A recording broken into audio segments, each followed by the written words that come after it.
Mic check. Mic check. 1 2 1 2.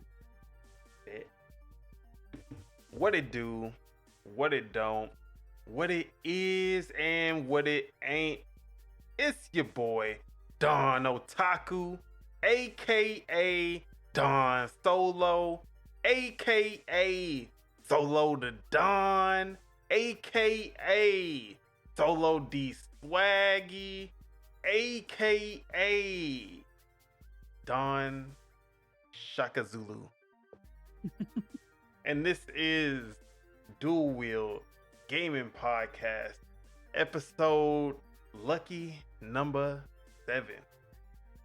And of course, I am here with Subegels, aka Subeg, aka the Green Thumb, aka the Gaming Gardener, aka I actually didn't get your one for today.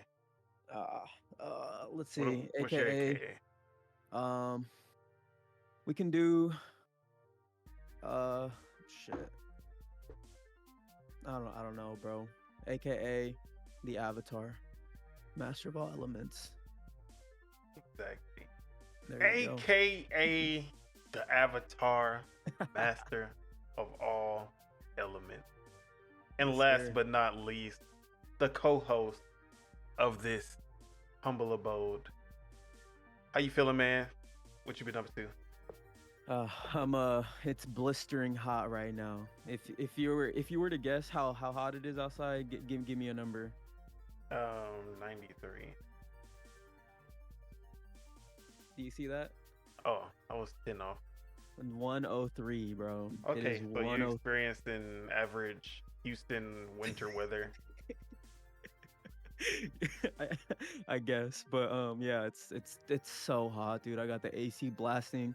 I got my one desk fan on. I got my other fan blasting. It's just I'm just trying to stay cool out here, but no, I'm doing good. I'm actually super excited for this episode because I actually brought a couple topics today, so it's gonna be a little bit of a Subeg garden action going on, I guess. But no, I'm excited, bro. What about yourself?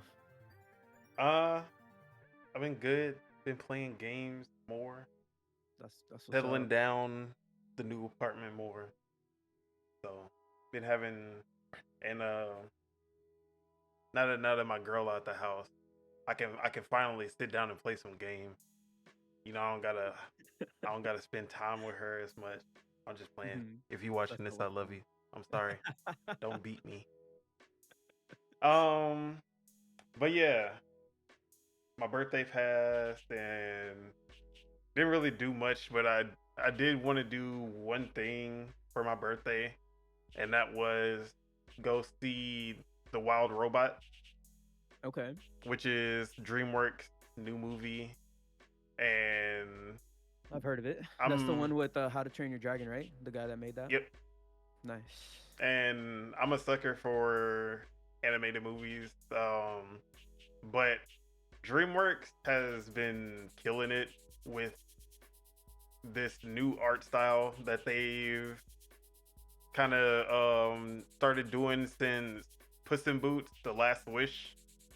They also did it with like the Bad Guys and now this movie.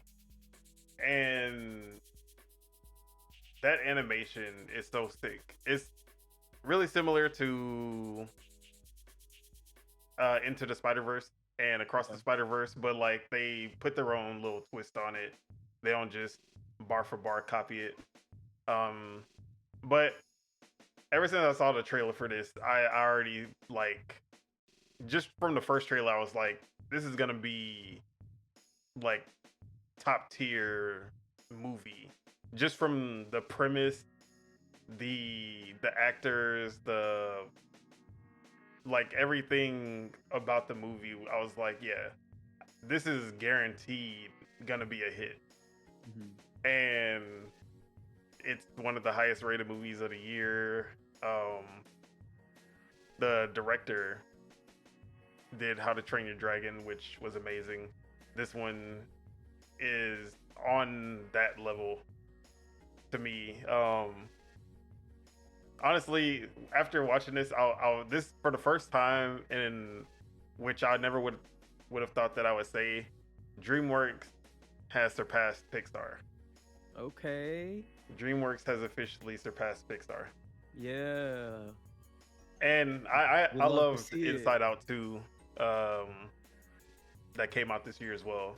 Hmm. Honestly, I feel like both of these, The Wild Robot and Inside Out 2, are probably my one and two for this year as far as movies go. I think I think Deadpool Wolverine will be there too. you can probably give DreamWorks a little bit more credit just because they're still trying to do new IPs as opposed to Pixar. Pixar's kind of just doing sequels now. Yeah, I mean they've done a lot of new IP, but they don't hit as hard. Like since 2020, they've done Soul, Luca, Hmm. um, the what red? I forget what it's called. The movie with the dragon, or not the dragons, the The dinosaurs. no wait, the movie with the dinosaurs. Oh, the Yeah, Good Dinosaur. yeah, yeah. I never even Oh, watched that one. That was like yeah, 2017 though. yeah. Um, yeah, they've done a lot of new IP. The only sequels they've done is Toy Story and Inside Out 2. Oh, and I guess Mhm. Incredibles 2 also. Which they usually don't do sequels outside of Toy Story, but And Cars. they've went back for the Incredibles and uh, recently, which is definitely probably a Disney influence. Hmm. Um, but they still done a lot of new IP. I just feel like they haven't had like since Inside Out, they haven't really had a movie as good as that. Elemental, that was another one, which was actually pretty good too.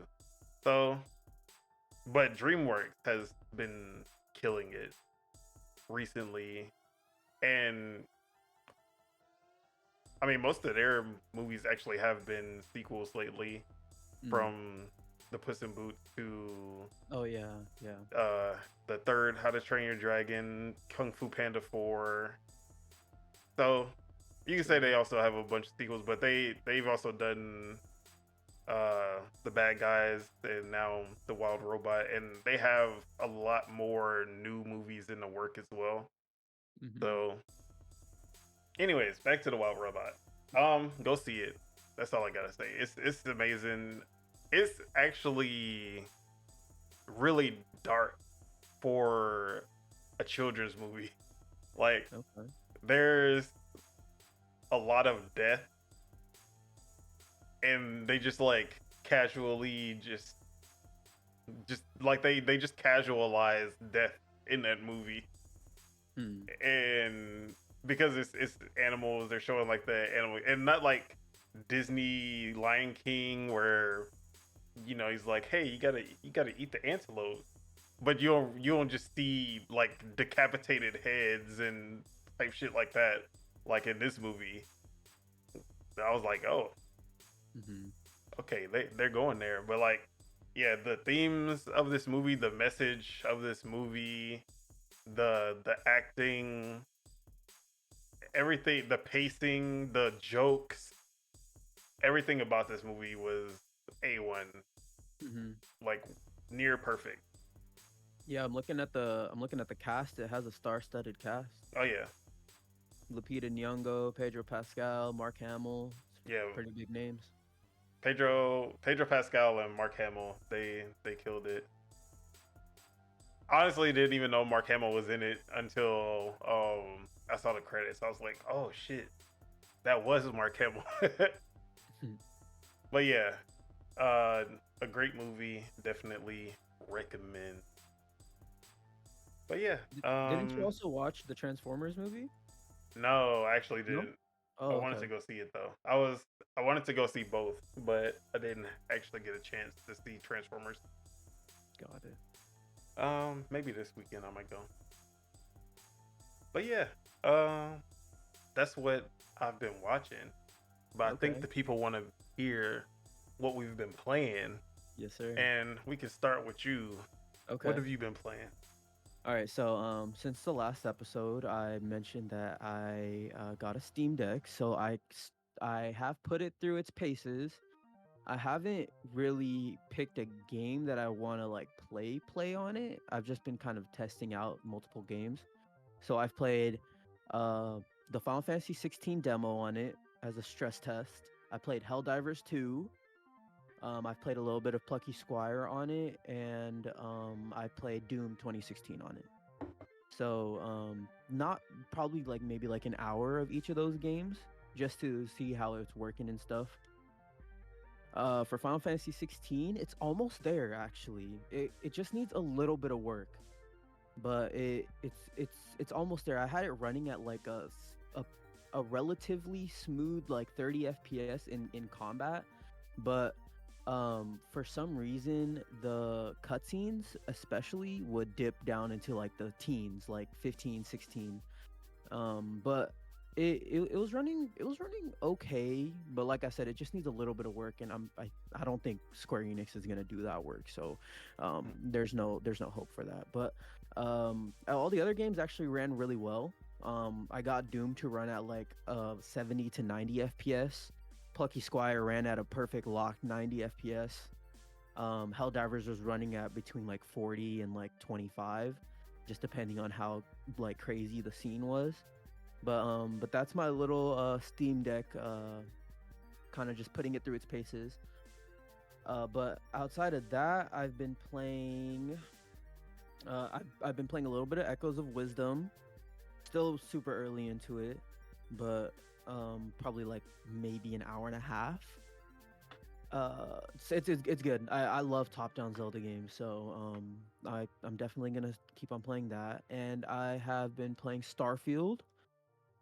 Still on the UC Vanguard side quest line, trying to get to level 35 so I can play the DLC. But I'm still playing Starfield. I am playing Starfield at the 40 FPS mode on visuals, and it's been running really well actually. I think it runs better in the 40 FPS on visuals than it does on 60 FPS in performance. So there's that. It still does dip in the cities though. So when you go into the big cities with a lot Yeah. of NPCs, it still will dip down below the 40 FPS line, but it's really stable. It's really good. And outside of that, there was one more game that I was playing. I literally am forgetting it though. What game was it? Hold on, give me a second. It'll come to me. It'll come to me. Shit. The finals. That's the game. I'm sorry. So Okay. I hopped back into the finals because my boy Tim, He's a live service king. He literally only plays live service games. And just to have a game that I could play with him, I started to play the finals again. It's actually really good. Yeah, They I added loved it for a while. yeah, it's a really fun game. They added sights to a lot of guns. So now you can add sights to guns that didn't have sights, so like red dot sights and stuff like that. Um they added, since I've played it, they've added a 5v5 game mode, Yeah. and they've added a game mode that is only like one round. So it doesn't, it's not like you beat that you like you beat the level and then you advanced on. It's just one mission. It's just one match. But yeah, no, it's good. Playing it on PC using keyboard and mouse. I have it running at a lot of performance talk. I have it running at like around 120 FPS on high, 3200 by 1800p resolution. So I am running it at 1800p. It does have frame gen, so if you need to use that to unlock some more frames, you can do that. But yeah, the finals is really fun. I'm not gonna lie, I don't really like how all the maps kind of feel the same. Like they look different, but Yeah. the I know what you mean. layouts are the layouts are all similar. So it's like, even though like the maps, they have a kind of a variety of maps, they all kind of look and or not look, but they all play the same. But that's all I've been playing though. A nice little smorgasbord of video games. But what about you, my guy? Yeah, I actually need to get back into the finals. That was one of my favorite games at the beginning of the year. Yeah. Uh, until they started nerfing everything and nerfing the guns that I actually use. But yeah, They added dual wielding deagles in the game. but yeah. As for what I've been playing, so there was a game that Shadow dropped at the Xbox TGS, and I was like, you know what? That looks fun as hell. Let me go ahead and download, because it dropped into Game Pass. So that same day, I downloaded it and waited for my girl to get home, and then we played it together. Let me actually put some gameplay of that on screen. Hold on real quick. That gameplay. All right. There we go. Okay. So the game is called All You Need Is Help.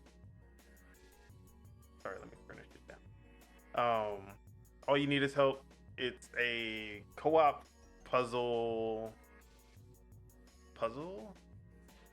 Yeah, co-op puzzle game where you're basically doing a bunch of different tasks to complete the mission. Sometimes you're trying to, well, actually, every single mode, by the end of it, you are basically trying to get all of the shapes together, and then you're trying to get all 4 shapes into the slot so that you can try to make that exact shape.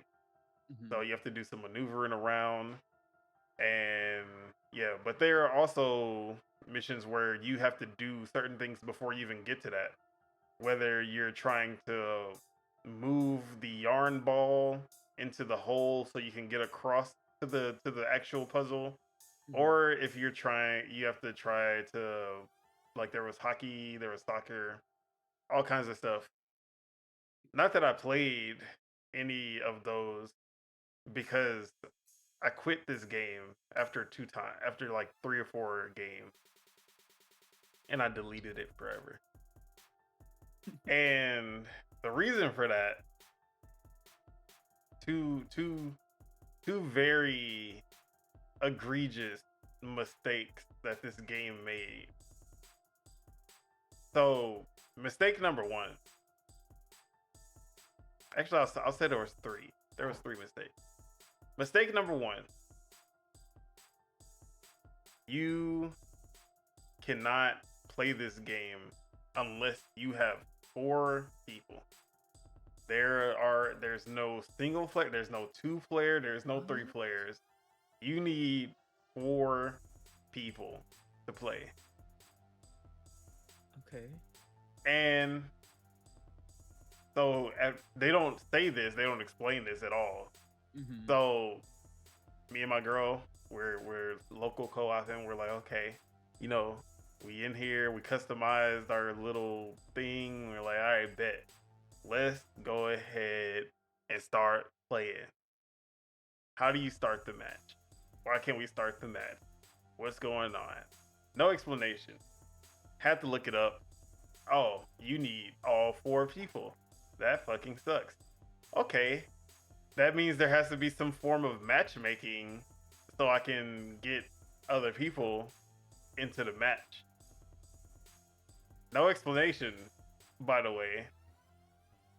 So we spent like 30 to 40 minutes, not even kidding, trying to figure out how to either join someone else's game, because there's no main menu. They basically just throw you into your lobby, and then you have like the 4 different rooms where your people will join. So I'm over here trying to figure out how to get people into the room, or how to go to someone else's room with no menu, no kind of like easy guy. There's no help. I'm just like, bro. Almost gave up. Just started.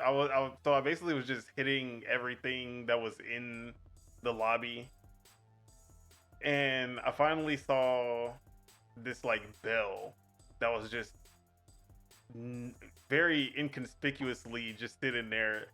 I'm like, okay, I see a prompt. I hit the bell, and then it says searching for friends. I'm like, okay, why the fuck would you? Anyways, I'm already pissed off at this point because I was wasting so much time just trying to figure out like how to get people. The game had just came out, but there was still either there was just no one on there, or the matchmaking was just really wonky, because it took another like 10-15 minutes to get 2 people to join.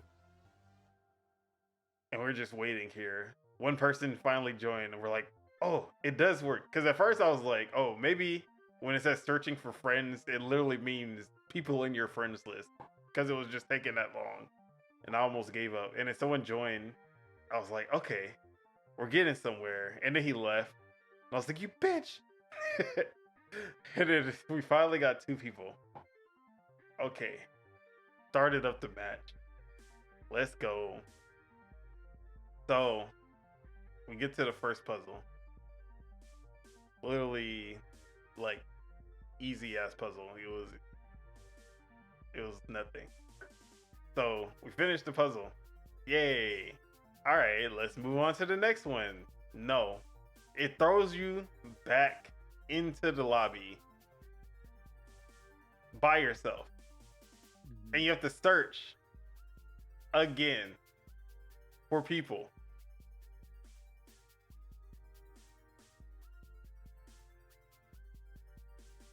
Had to wait another 10 minutes to get another set of people to join. Or okay, maybe the first time was a glitch, because actually after that, the people stayed.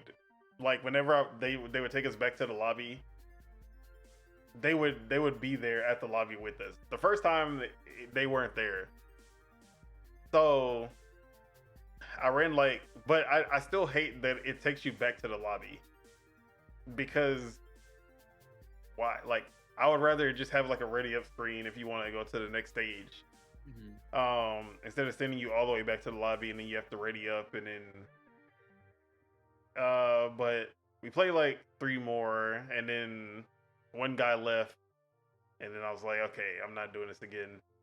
And then I quit, and then I deleted the game. I never looked back. The concept of the game is definitely good, and there is a good game there. They just designed the multiplayer aspect of it really badly. Mm, Yeah, it reminds me a lot of Sniffer Clips, which I okay. loved on the at the launch of the Switch. Yeah. So it has those vibes. That and like Death Squared. It reminds me of those two as a mix. But yeah, there's a good game there. They just need to fix how the lobby and multiplayer and everything works. But yeah, other than that, I've been I've been juggling three bad bitches, and it's terrible. I have no time, but like I'm in the middle of three of some of my most anticipated games of the year. And as you can see on the screen, Metaphor Refantasio is one of those. And this is from the OG creators of Persona, or sorry, not OG, but the creators of the Persona that we started to love, which was 3, 4, and 5. And it definitely has a lot of similarities to Persona. And if you love Persona, you would most likely love this game as well.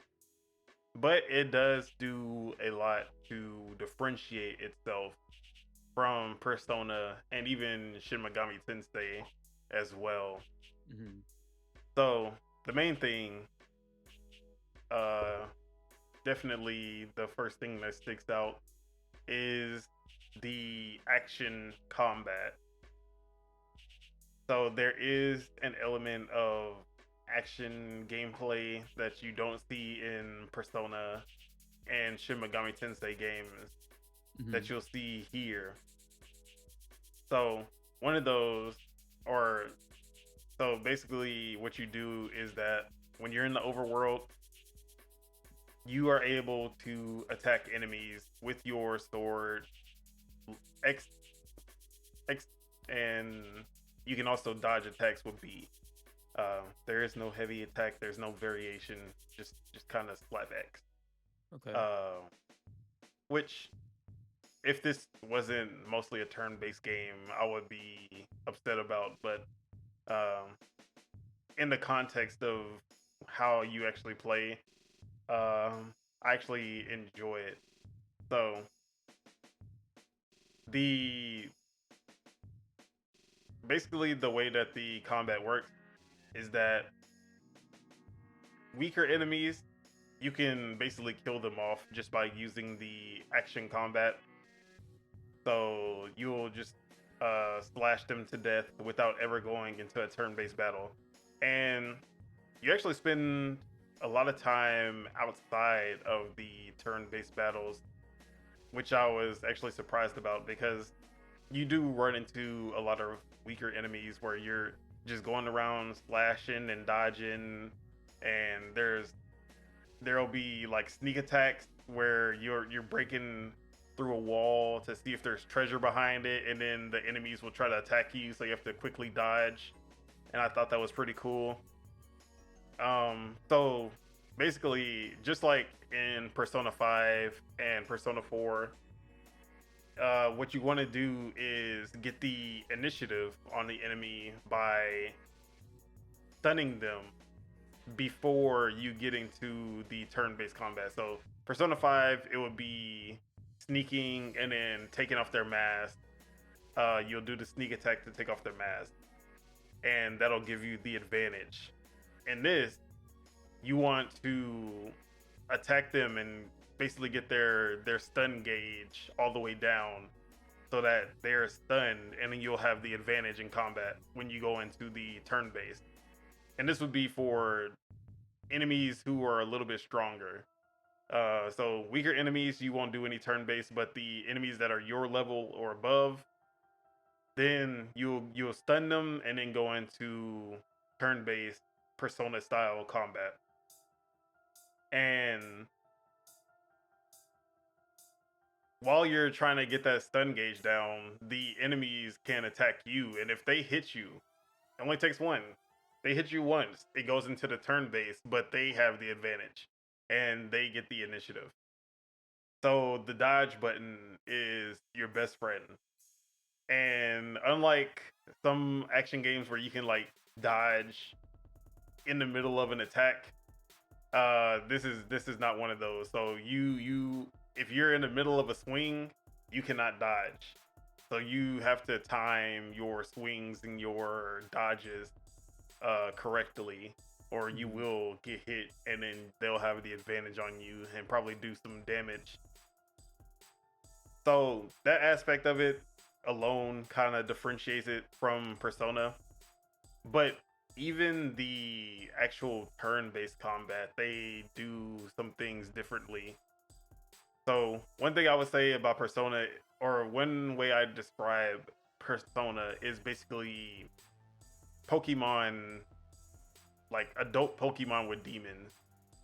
And you, the main character, can control many different personas, aka Pokemon, and you can switch between them and use the ones that are basically the best for the situation. You want to use the ones that are most advantageous to you, whether it be if you're fighting a ice type, you want to use fire type.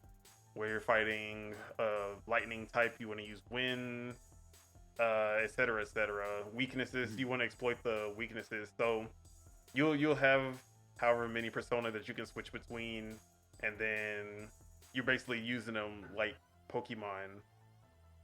And then you'll have your companions who also have their persona, but they can only use one. They only have one persona, and they have a certain element that they specialize in, and you basically will switch between your team members depending on the situation. So if you're gonna need more lightning type, you'll pick Ryuji. If you, speaking of Persona 5 specifically, fire type will be Anna. So that's how Persona has worked. But in this one, they don't really have that Pokemon-like system, because you only have one archetype, which is basically the persona of this video game. And instead of you being able to switch between all of these different archetypes, you have one, but you're able to switch the class of that archetype. And that also goes for your partners as well. So you're able to basically switch their archetypes to fit the battle that you're going in. And you actually spend these points that you accumulate over time through battles to unlock different classes for the archetypes. So there will be like the Seeker. That one's more focused on healing and status effects, buffing and debuffing. Then there will be like the Mage, which is obviously going to be like attack magic. And then there's the Warrior, who's going to be more melee focused and physical damage. Those are the ones that I've unlocked so far. So you can basically switch any of your party members with either one of those. You can have all Seekers, all Mages, all Warriors, or you can have one of each. So you can basically build the class however you want, which is definitely a lot different than Persona. And lastly, the iconic one more mechanic from, I believe Persona 4 was the first one that I can't remember if Persona 3 had it or not. I haven't played Like, are you Persona talking about 3 in a like a long baton time. pass? Yeah, yeah, the baton pass, the one more system. So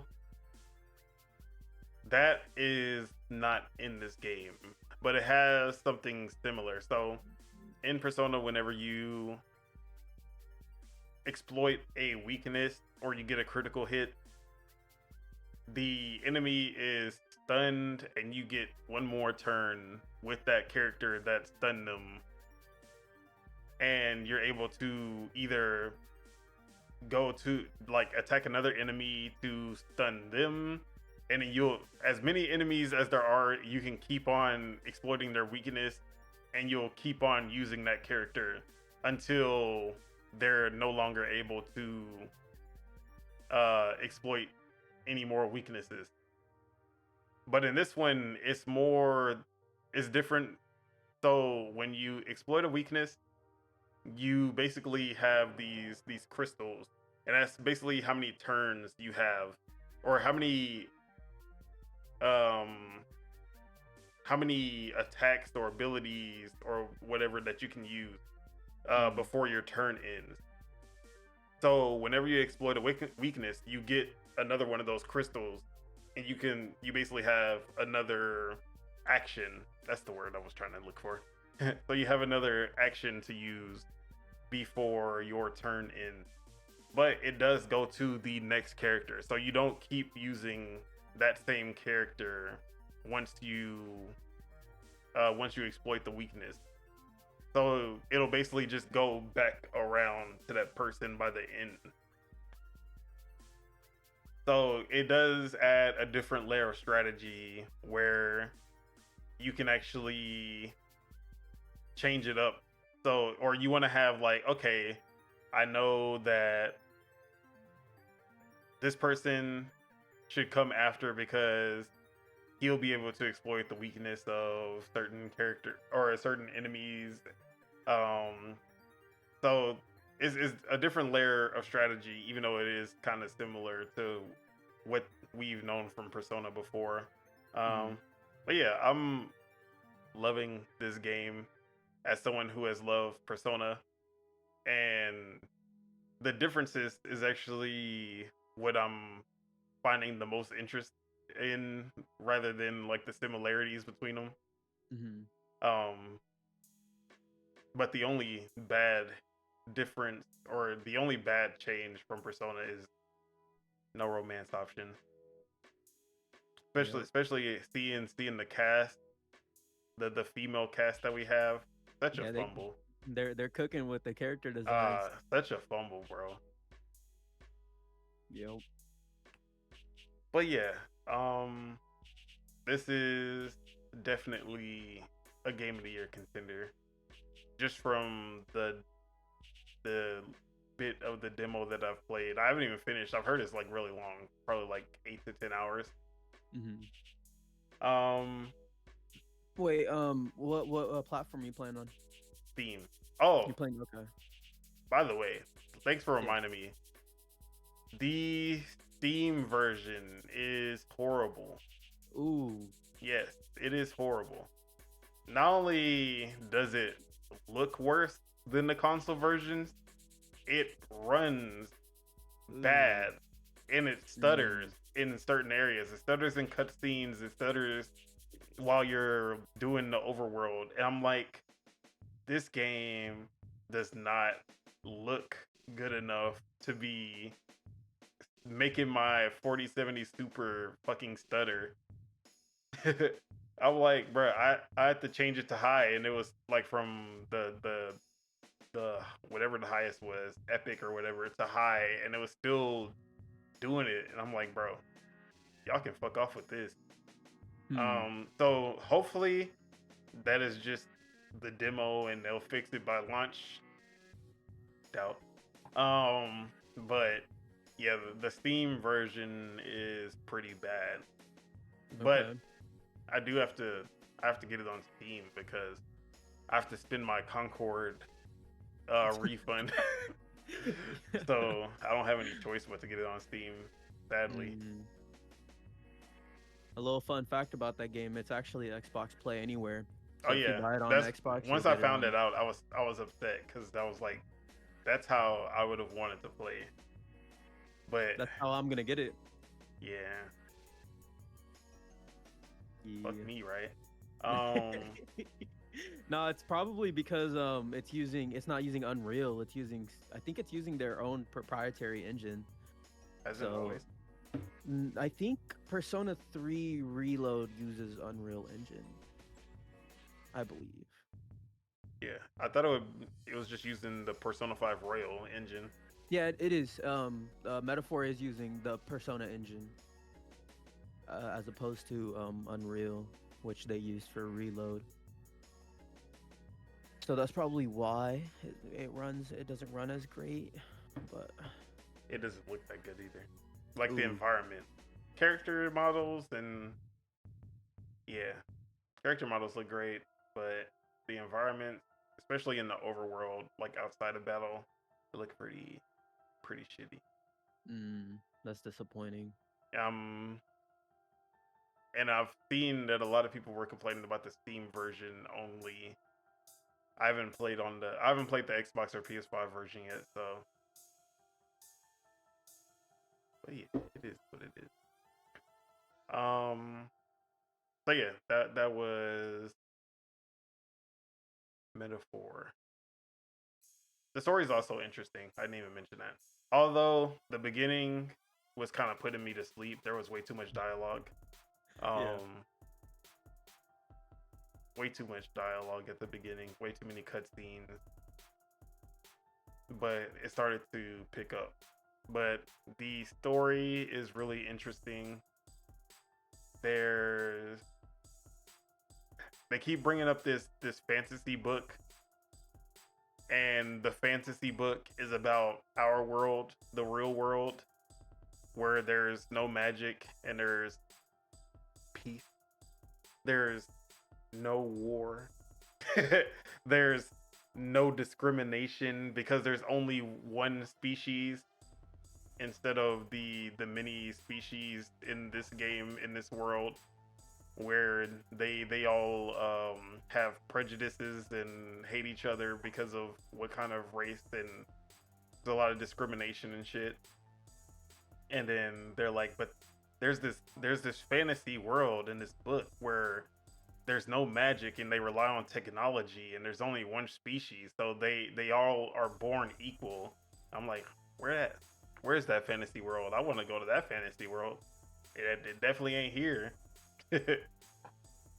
um so yeah, and they kind of hint that you, as in yourself, like me the player, am playing or watching this story unfold, and we're like the narrator kind of talks to you directly at the beginning, instead of like, so there's you the player and you actually have to name yourself, and then you name the character that you're playing as, the main character. So there is an element of fourth wall breaking, that I'm guessing is gonna become a integral part of the story later on. Okay. Yeah, and the monsters that you fight in this game are called humans, and they're these vile beasts who are ruining the world. I was like, that's funny. So yeah, definitely check this game out. Play the demo. It is very long, so you can get a really, if you playing the demo will basically let you know if this is something that you can get into or something that's not for you. Um, but yeah, that was Metaphor Refantasio. The other game that I have been playing is, oh, I actually kind of skipped over. I forgot there was another game I was playing. But yeah, Aura History Untold, and this is from the makers of Civilization 4 and 5, I believe, maybe 3 as well. They started their own studio, Oxide Games, some of the original creators.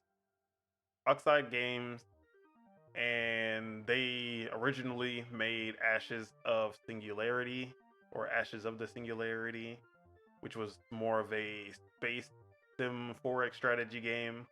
Really good. But they were like, you know what? Let's go back to what we know and love. And they decided to make their own Civ kind of game.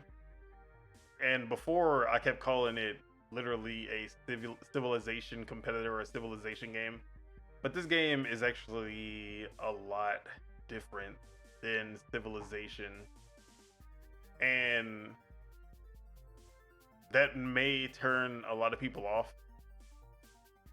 Which I actually have seen in like Steam reviews, and like I was reading other people's reactions, and they actually didn't like how not Civilization it was, but I actually enjoyed the game a lot because of how different it is from Civ. So, but also I do have a couple of nitpicks because it does do some things a lot worse than Civ. Yeah. But if you've played Civilization, there's a lot that you'll kind of just pick it up right off the bat because it's pretty similar. But at the same time, there are a lot of things that will throw you off if you've played Civ. One of them is resource management. There is an element of resource management in this game, and it's a lot. It's a pretty big part of this game, and it actually starts to feel more like a city builder rather than a 4X strategy game. So basically, you'll build certain things like workshops or ceramic shops, blacksmith, and in Civilization you'll build these things, and then they'll basically just automate themselves and just start building.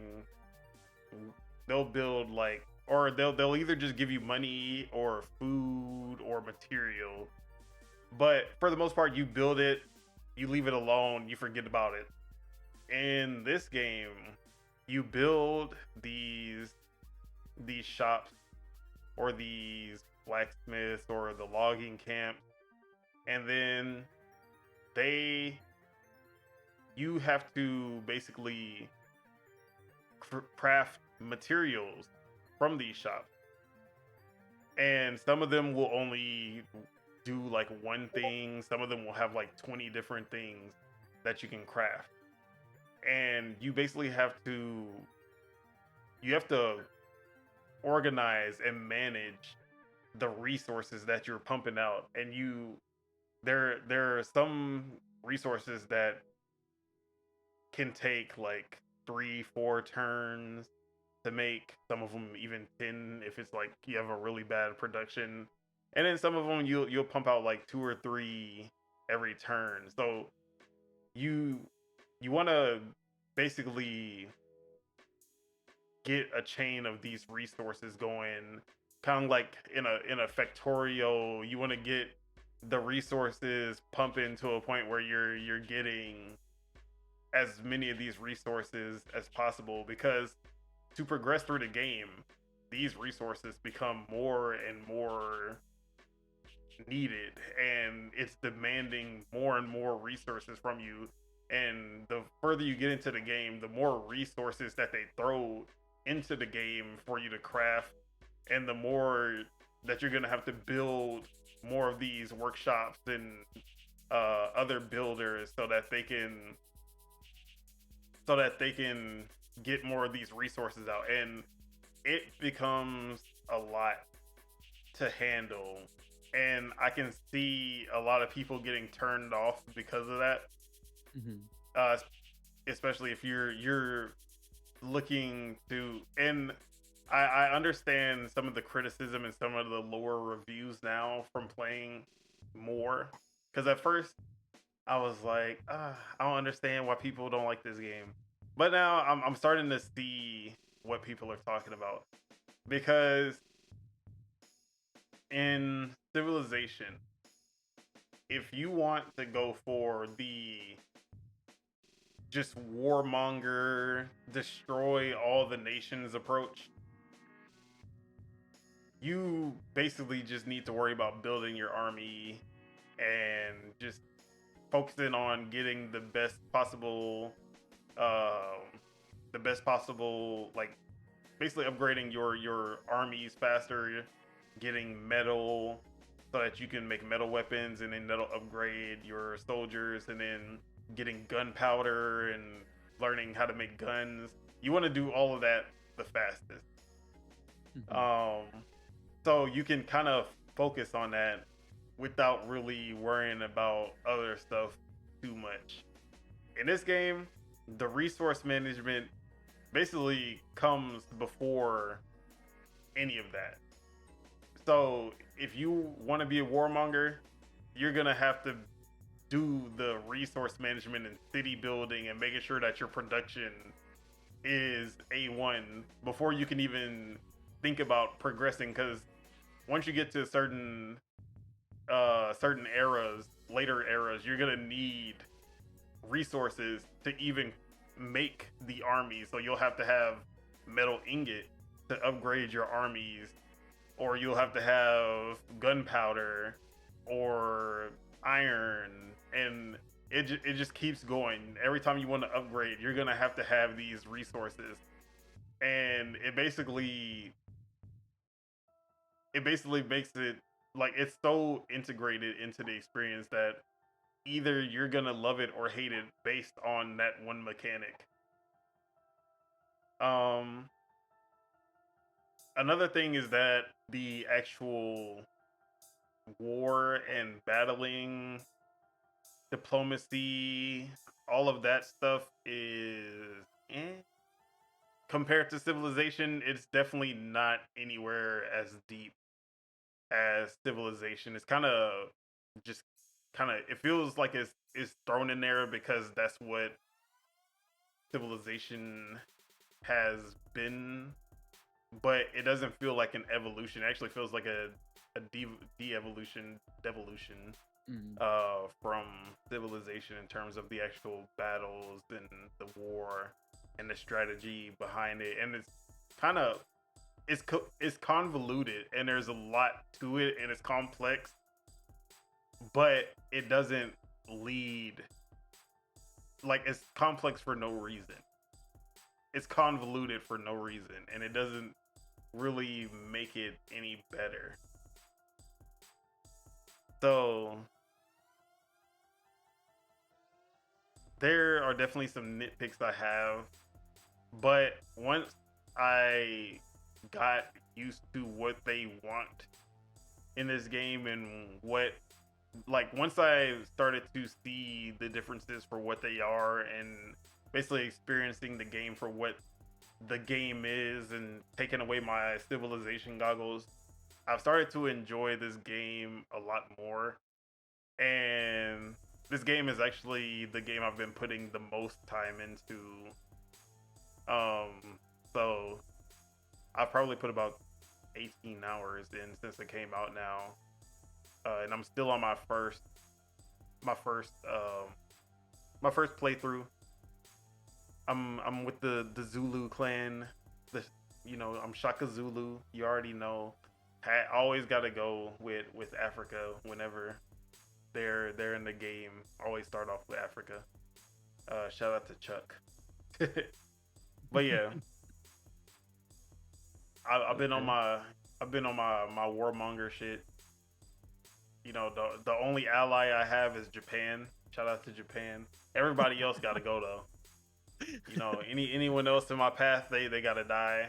We annihilating a whole civilization. But yeah, I've been having a lot of fun with this game. Sure. it just has some nitpicks, and I understand the criticism now. The longer I started to play. Mm-hmm. All right, and then the the other bad bitch that I've been playing, a game I was looking forward to for a while. That was Zelda Echoes of Wisdom. And this is the game that I've actually been playing the least. But it's not because I don't enjoy the game, it's because it's I enjoy the game a lot, but it takes a little too long to get into the interesting stuff. Like once you start to like at first you're like going through you're learning the mechanics and you're learning how to use the echoes and everything. You're like, all right, cool, this is like all right, I can use this. I'm using this to platform up here, and oh, I can use this spider to I can make an echo of the spider so I can climb up the web so I can get up here. And first is you're kind of getting into like the tutorial little dungeon of it, and you're like, okay, you're getting a handle on it. And then you get into the overworld, open world part of it, and then that's where I kind of got to. I did the first rift. I don't know how far you are, but Yeah, I only left the first, like, when Zelda gets locked up, okay, you start learning the powers. yeah, I only just left that. So, like, okay. super early. So I completed the first rift, which would be like the tutorial dungeon, Mm-hmm. and after that you kind of get more into the open world, and you start getting some side quests, and Yeah. you're able to just explore. And that's where I kind of started to lose focus because I'm over here just going around. And unlike Breath of the Wild and Tears of the Kingdom, it's not like the overworld isn't as engaging, I would say, because Tears of the Kingdom and Breath of the Wild, there's so much you can do in the overworld, just exploring. Where even though this is more open than any other 2D Zelda, it's definitely still a lot more linear. So the actual exploration so far hasn't been too interesting, just because in like Breath of the Wild and Tears of the Kingdom, I'm over here like, okay, let me go like destroy some Bokoblin camps to see what kind of chests I can like what kind of loot they have. Yeah. Let me go to the tallest mountain and just snowboard, like shield surf down type shit. Let me climb up this like the towers. There's more that you can just see, and you're like, okay, I want to do this. Mm-hmm. But in this one, it you don't have that scope of being able to see what's out there and be like, Yeah. this looks interesting, I want to go here, Yeah. because it's It's top far less down. open. Yeah. Yeah, it's only a top down view, so you can only see what's in front of you. True. So I feel like, just like any classic Zelda, the most fun parts are most likely going to be the dungeon, rather than like Breath of the Wild and Tears of the Kingdom, where the most fun is in the minute to minute open world gameplay. Mm-hmm. Um, so that's really the nitpick that I have, and why I haven't played as much, because I would literally start up the game, I'd be in the open world, and I just be like, want to get to the dungeon, which is how I usually feel about classic Zelda games. And I'm like, I didn't want to feel this way. Like like I wanted to feel like I'm playing Breath of the Wild and Tears of the Kingdom, where I just want to do whatever just comes to, like, whatever I just see in the distance, and that's enough for me. Whereas this one, I feel like I'm playing a classic Zelda game, and I'm just like, when do I get to the dungeon? Yeah. So yeah, but I know that I have barely scratched the surface of the game. So I do want to still play and get into it more. Hmm. Okay. But there was actually another game that I kind of forgot about, that I Go for it. started yesterday, and honestly don't even have that much footage for it because I ha- I forgot to record, or I started recording and then I stopped, and I was supposed to record when I came. Sorry, when I came back, but I ended up not. So this gameplay on the screen is just gonna be like the opening cutscenes and tutorial. But the game is Throne in Liberty, which is a new MMORPG from Amazon, much like New World. Okay. And I have played the beta or alpha for this game before, and I actually liked it a lot, which is why I was pretty excited once the full game release came out the other day. Actually, yesterday is when it came out. So downloaded it right away, played it, and although I only played the tutorial, but it was different from the beta's opening section, which I like. Thought I was gonna basically end up playing the exact same thing as I did in the beta, but they changed it up for the full release, so I was happy Okay. about that. Yeah. But like I said, it is an MMORPG, big budget, very beautiful for an RPG, like for an MMO. It looks pretty great. The cutscenes are definitely cutscening. If you love those big CG animations, big budget CG animations, they are definitely here. Um, I forgot the developer's name, but it is a Korean developer, and I was playing in Korean. I tried playing in English dub, terrible as usual. Uh, Never recommend English dubs when it's not an American made game. Yeah. But the Korean dub is still pretty nice.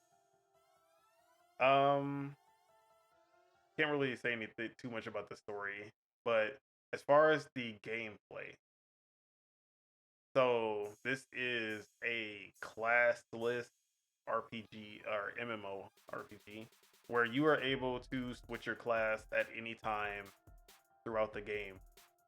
And not only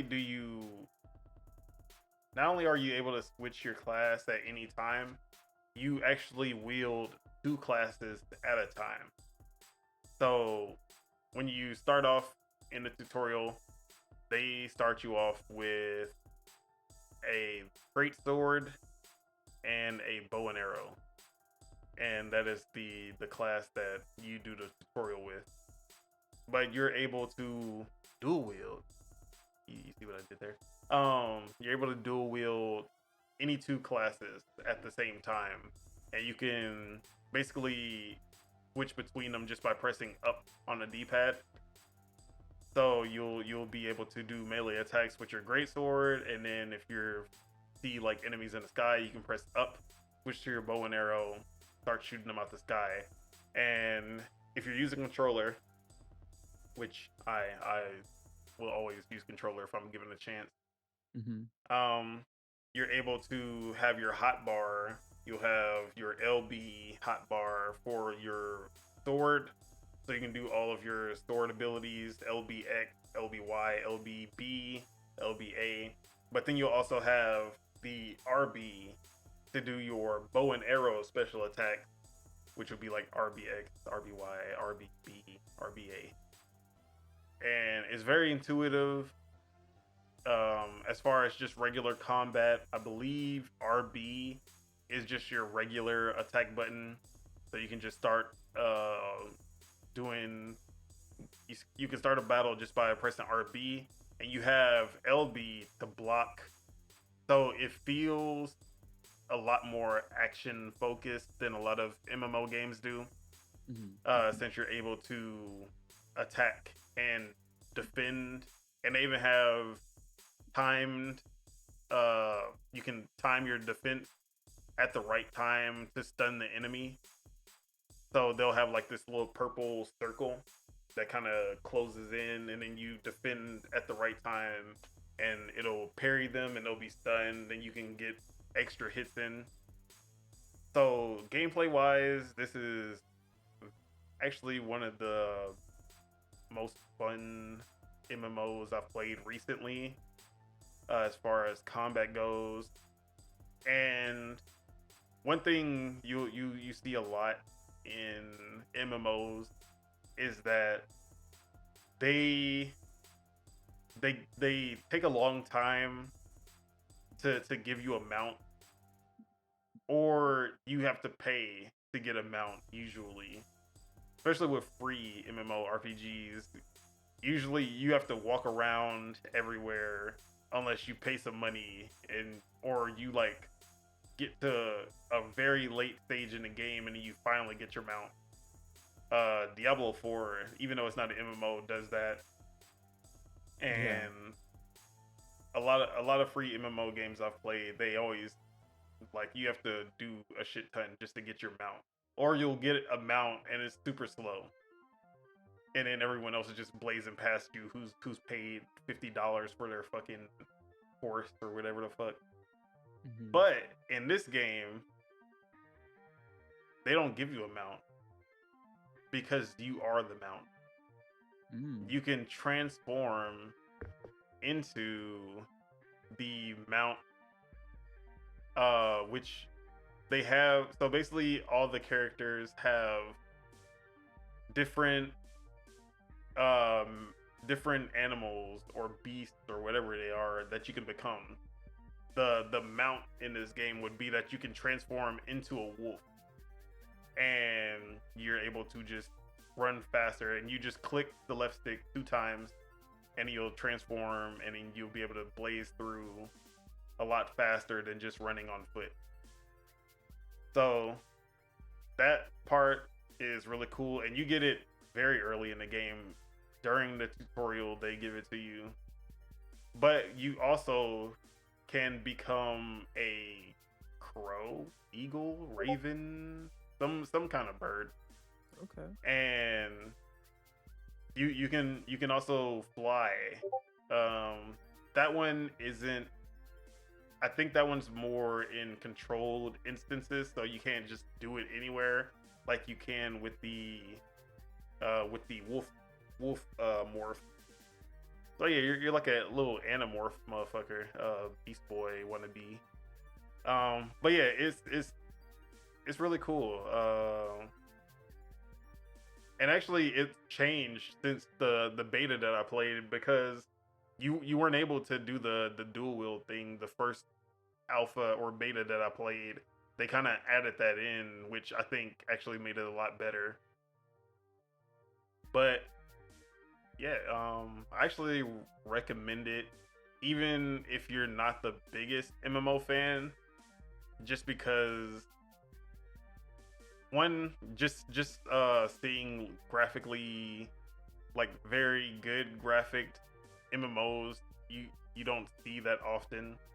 But also, it feels like maybe I haven't played late enough to know, but it actually kind of feels like you're in a single player experience. Honestly, uh, has that third person action that people love. I know y'all PlayStation dudes. Go ahead and download this third person over the shoulder action. Y'all know y'all want it. Um, but yeah, the combat feels good. I guess I have to before I really recommend it. I really need to see how grindy and how pay to win, because obviously it's free to play. That's gonna be a big deciding factor if you can enjoy it to the fullest or not. But yeah, I'm actually getting into this one. I got Chuck and Abby to download it as well. So we gonna see. I think Mars is gonna download it too. Okay, So yeah, gonna have a full party going at one point. nice. All right, that's that's everything I've been playing. Nice, nice. Sorry Nice variety. for the long stretch there. No more Astrobot.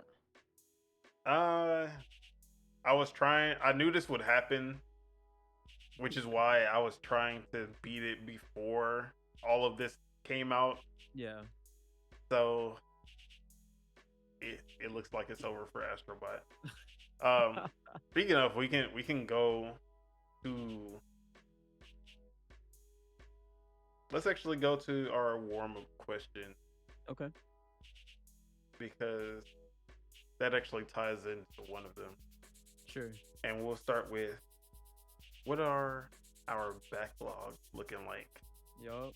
and how do we plan on tackling them? And I'll actually go first. Go for it. My backlog is looking like infinity. And how do I tackle my backlog? I don't. That's just how it is. So Astrobot, it it's just that's just how it is. I just won't finish Astrobot because the next game will come out, and the next game, and the next game, and then every game that I don't finish before they get lost in the wind until there's just such a dry period that I can actually start going back, which since last year there has never been a dry period. When are the dry periods coming back? They don't exist anymore. So these games in my backlog, I'm just gonna throw Astrobot in there now. Starfield Shattered Space, Persona 3 Reload, the Royal section of Persona 5, because I beat Persona 5 at launch in 2017, and then when Persona 5 Royal came to Game Pass, I beat the main story of Persona 5, like the actual Persona 5 part, and then I stopped on the when it got to the Royal like extra story, and I haven't gone back to finish that part. So essentially, I beat Persona 5 original 2 times, and I still haven't actually beat the Royal part that I actually wanted to play. So that's there. I still have it installed. It taunts me every time I open the Xbox Like the Green store. God mask. Yeah. What else is in my backlog? What isn't in my backlog, honestly? I have Easton Nordics. Want to play that. Let's see. Disgaea 7. I'm actually, let me just browse through everything right now. Sure. All right. Age of Mythology Retold. One day. So that's there. I need to get back to Dungeons of Hinterberg. That's I really don't want to leave that one. Mm-hmm. Um, Immortality. That was from 2022 or some shit. Mm-hmm. That was that live action game, right? Yeah, that was the full motion video. Yeah. From what is his name? Sam Barlow.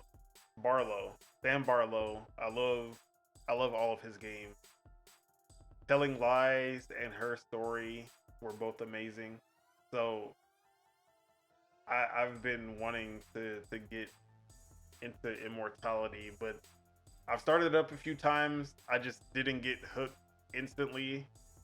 So, and I know it takes a little while to start to get into the mystery, and that's when I actually get hooked.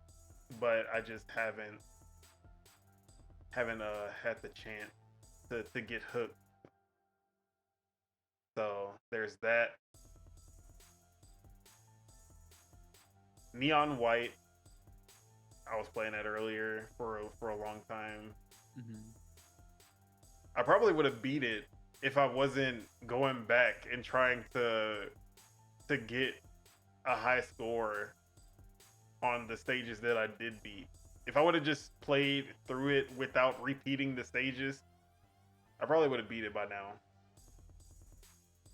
Octopath Traveler 2, Persona 5 Tactica, along with Persona 5 Royal and Persona 3 Reload. I wanted to beat Pillars of Eternity before Avowed. Hellblade 2, the game is only fucking 5 hours. That's sad, bro. You haven't beat Hellblade 2? I mean, I'm not even gonna say that's in my backlog. I have no intention of beating Hellblade 2. You can beat that game in like a sitting. Theme World Heist 2.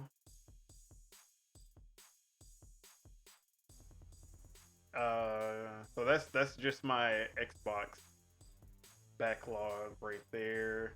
Sure. So now on Steam, Balatro.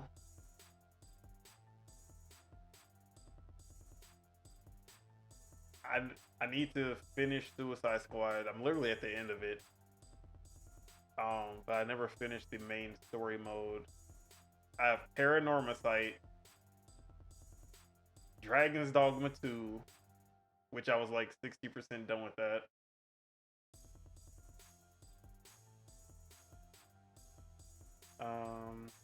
Yeah, that's. Let's see. So V Rising, that was another one early on in the year that I got really hooked into. Warhammer Space Marine 2, have not even started it. Have not started it. Sad. It's very sad out here. Let's see. Animal Well. I literally forgot about Animal Well. That was like one of my games of the year. And shout out to Video Game Donkey. Yeah, man. Megaton Musashi. Literally never bought. I mean, bought it, never played it. Sandland, bought it, never played it. So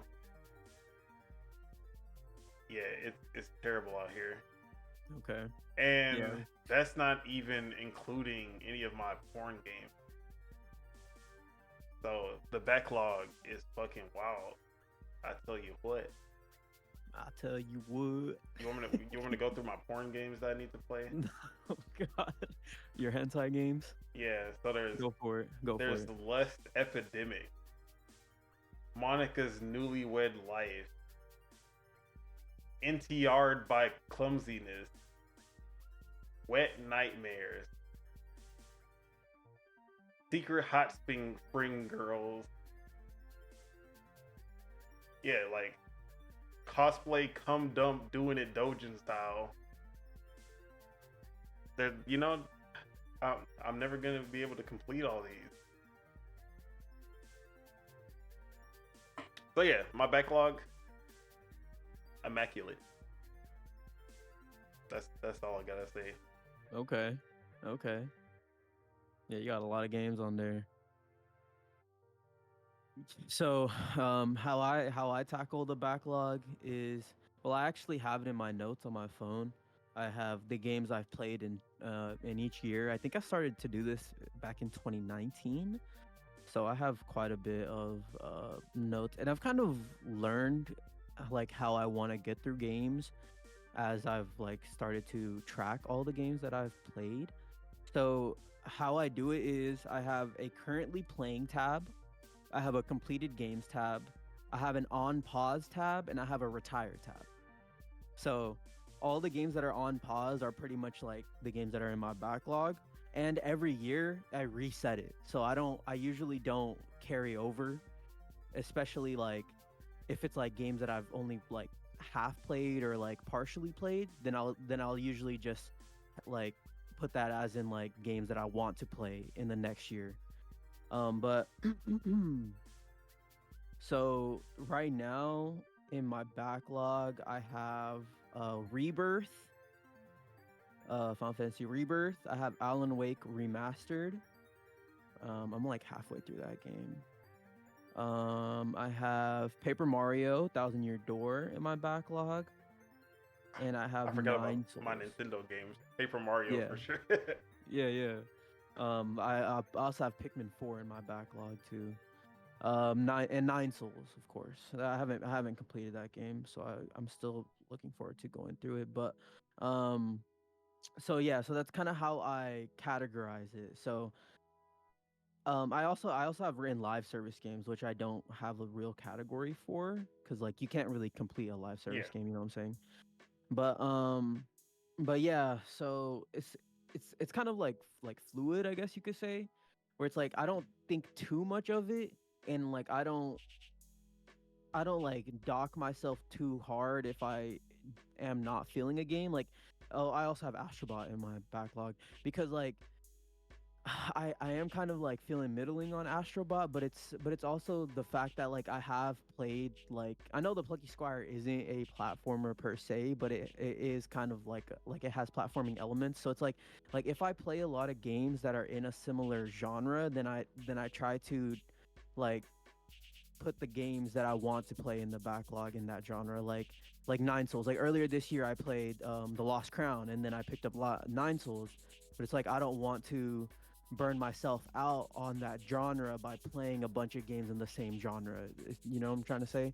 Yeah. So specifically with Astrobot, I want to go back to it with more like with a clearer mind. So, because like right now I am playing it and I am like getting bored. So it's like that's why like I'm putting it on my backlog so I can go back to it later and look at it with more open eyes. But yeah, it's fluid. Like I don't think too much of it, but I do have a fucking ton of games in my backlog. Resident Evil 4 remake is also in my backlog. Probably gonna get to it this month since it's spooky month. But yeah, but for anyone listening out there, I want to say don't think too much about your backlog, you know? Play what you want to play. If a game isn't hidden or isn't like connecting with you at the moment, then like put it in like the back of your brain. Like don't force yourself to go through it, especially if you want to play something else, or if it's not hidden right, then you might as well just like go to it at a different time. And it's nice playing games like that are older, like because I remember back in 2022 I played Sleeping Dogs, and it's like and it's nice playing a game that is older, because when you go back to it you kind of see like how video games have evolved from it, or maybe even like what games can learn from those type of games, you know what I'm saying? So For sure. it's nice to have a backlog, but don't put too much credence to it.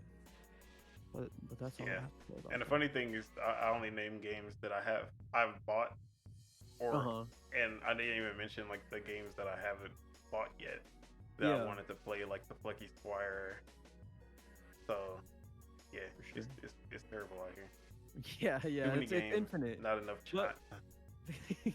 But too, I'm yeah, actually gonna have more time, so hopefully I'll actually start digging through these games a little more.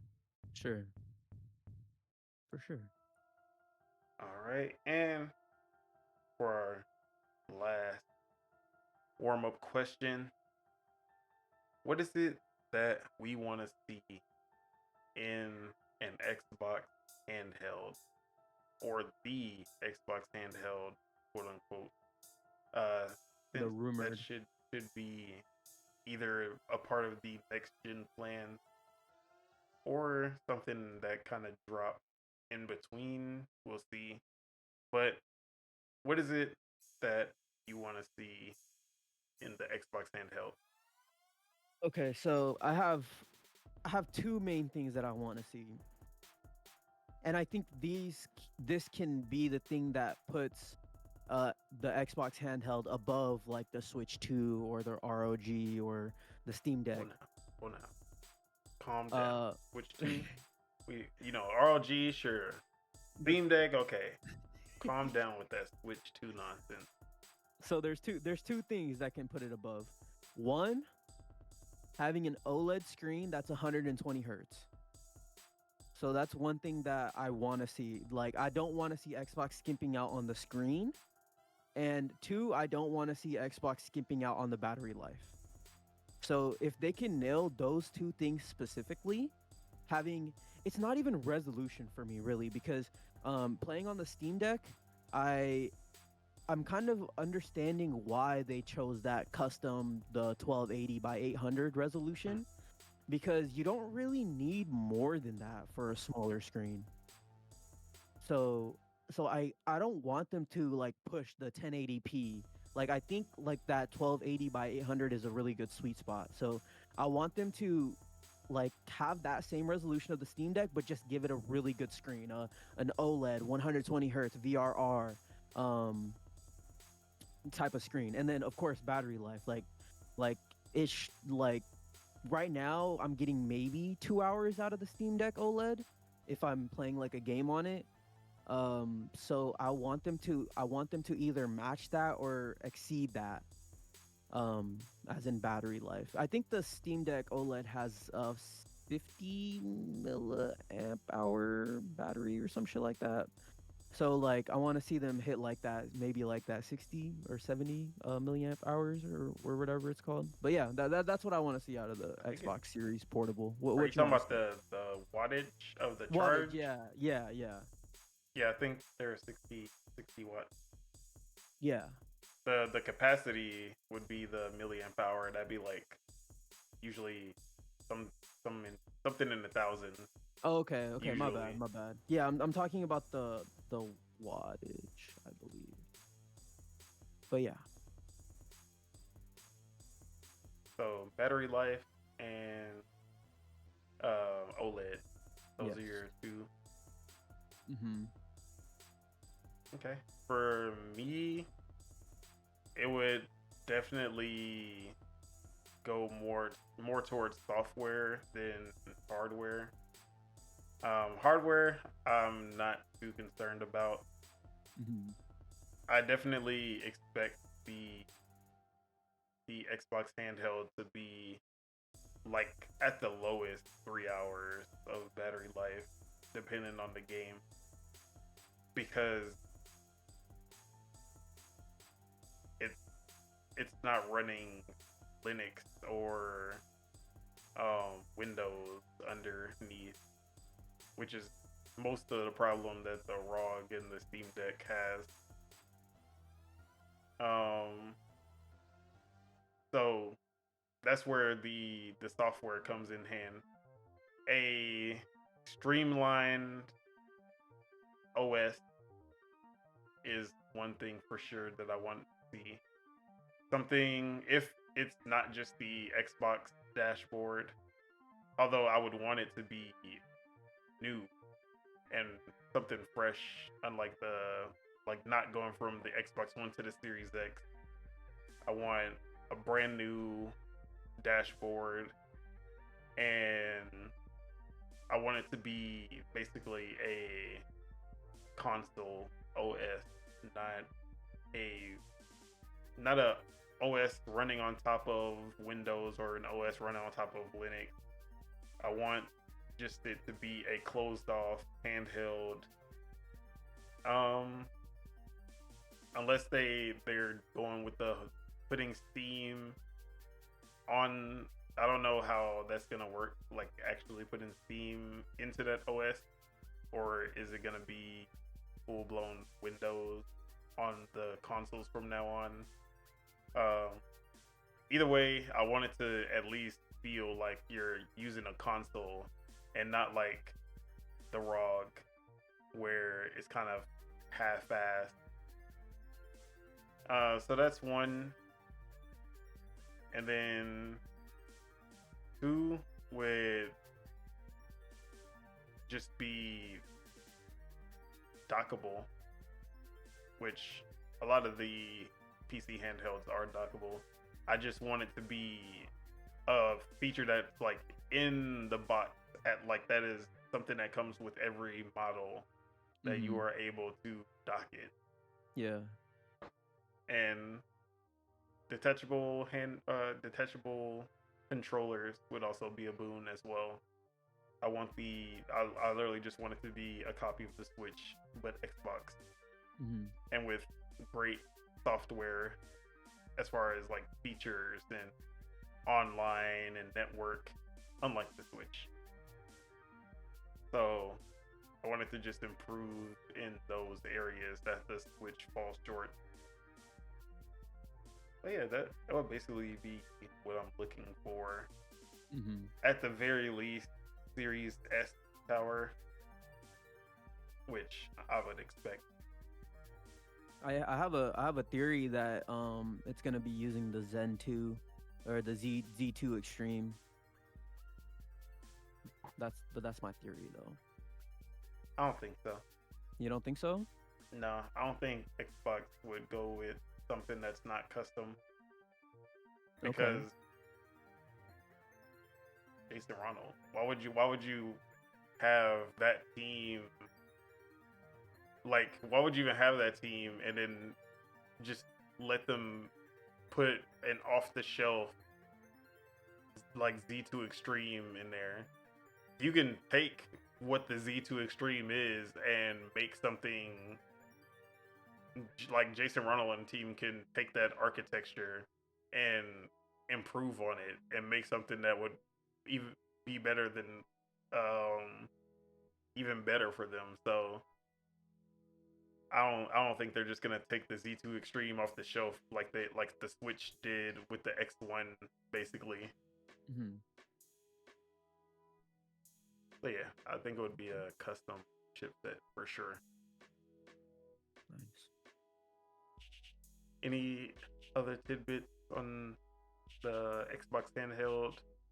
Other than the name, I think that they're gonna go with the Xbox Series Portable. Honestly, I feel like they'd be smart to do that because the abbreviation for that is the XSP, and that's pretty close to a PSP, and I would love that. Just because it would be kind of messy. Xbox Series Go. Xbox Series Go. Let's see. I don't know. It'll probably be something stupid. Yeah. They won't listen to me, but they should though. If they're gonna keep the moniker of the series Xbox console. Series P. The XSP, bro. Xbox Series Phil. That's funny. All right. And with that is our warm-up question. So let's move on to our on the radar section. Sure. Mostly focusing on TGS because we did miss a lot of the TGS event that happened outside of the State of Play. So we just wanted to give some of the highlights from that. You want to start? Yes. So the one that's on my radar, and this is actually huge for me personally because I love the games that this guy has made, at least one of the series. But it is Slitterhead, which is published and made by Bokeh Game Studios.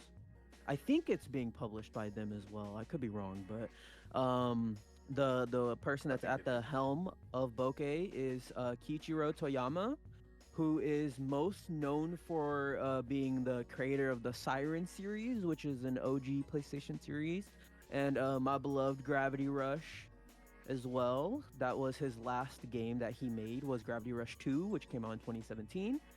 But yeah, he had left PlayStation after Gravity Rush 2 came out, and then he formed a studio named Bokeh Game Studio, and they are releasing their first game called Slitterhead. Uh, I don't really have a great description of this game. It kind of looks like it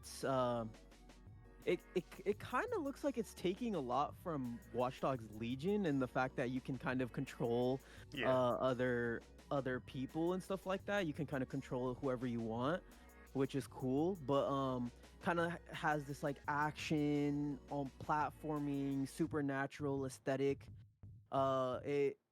It kind of looks a little, how do I say it? It kind of has, janky.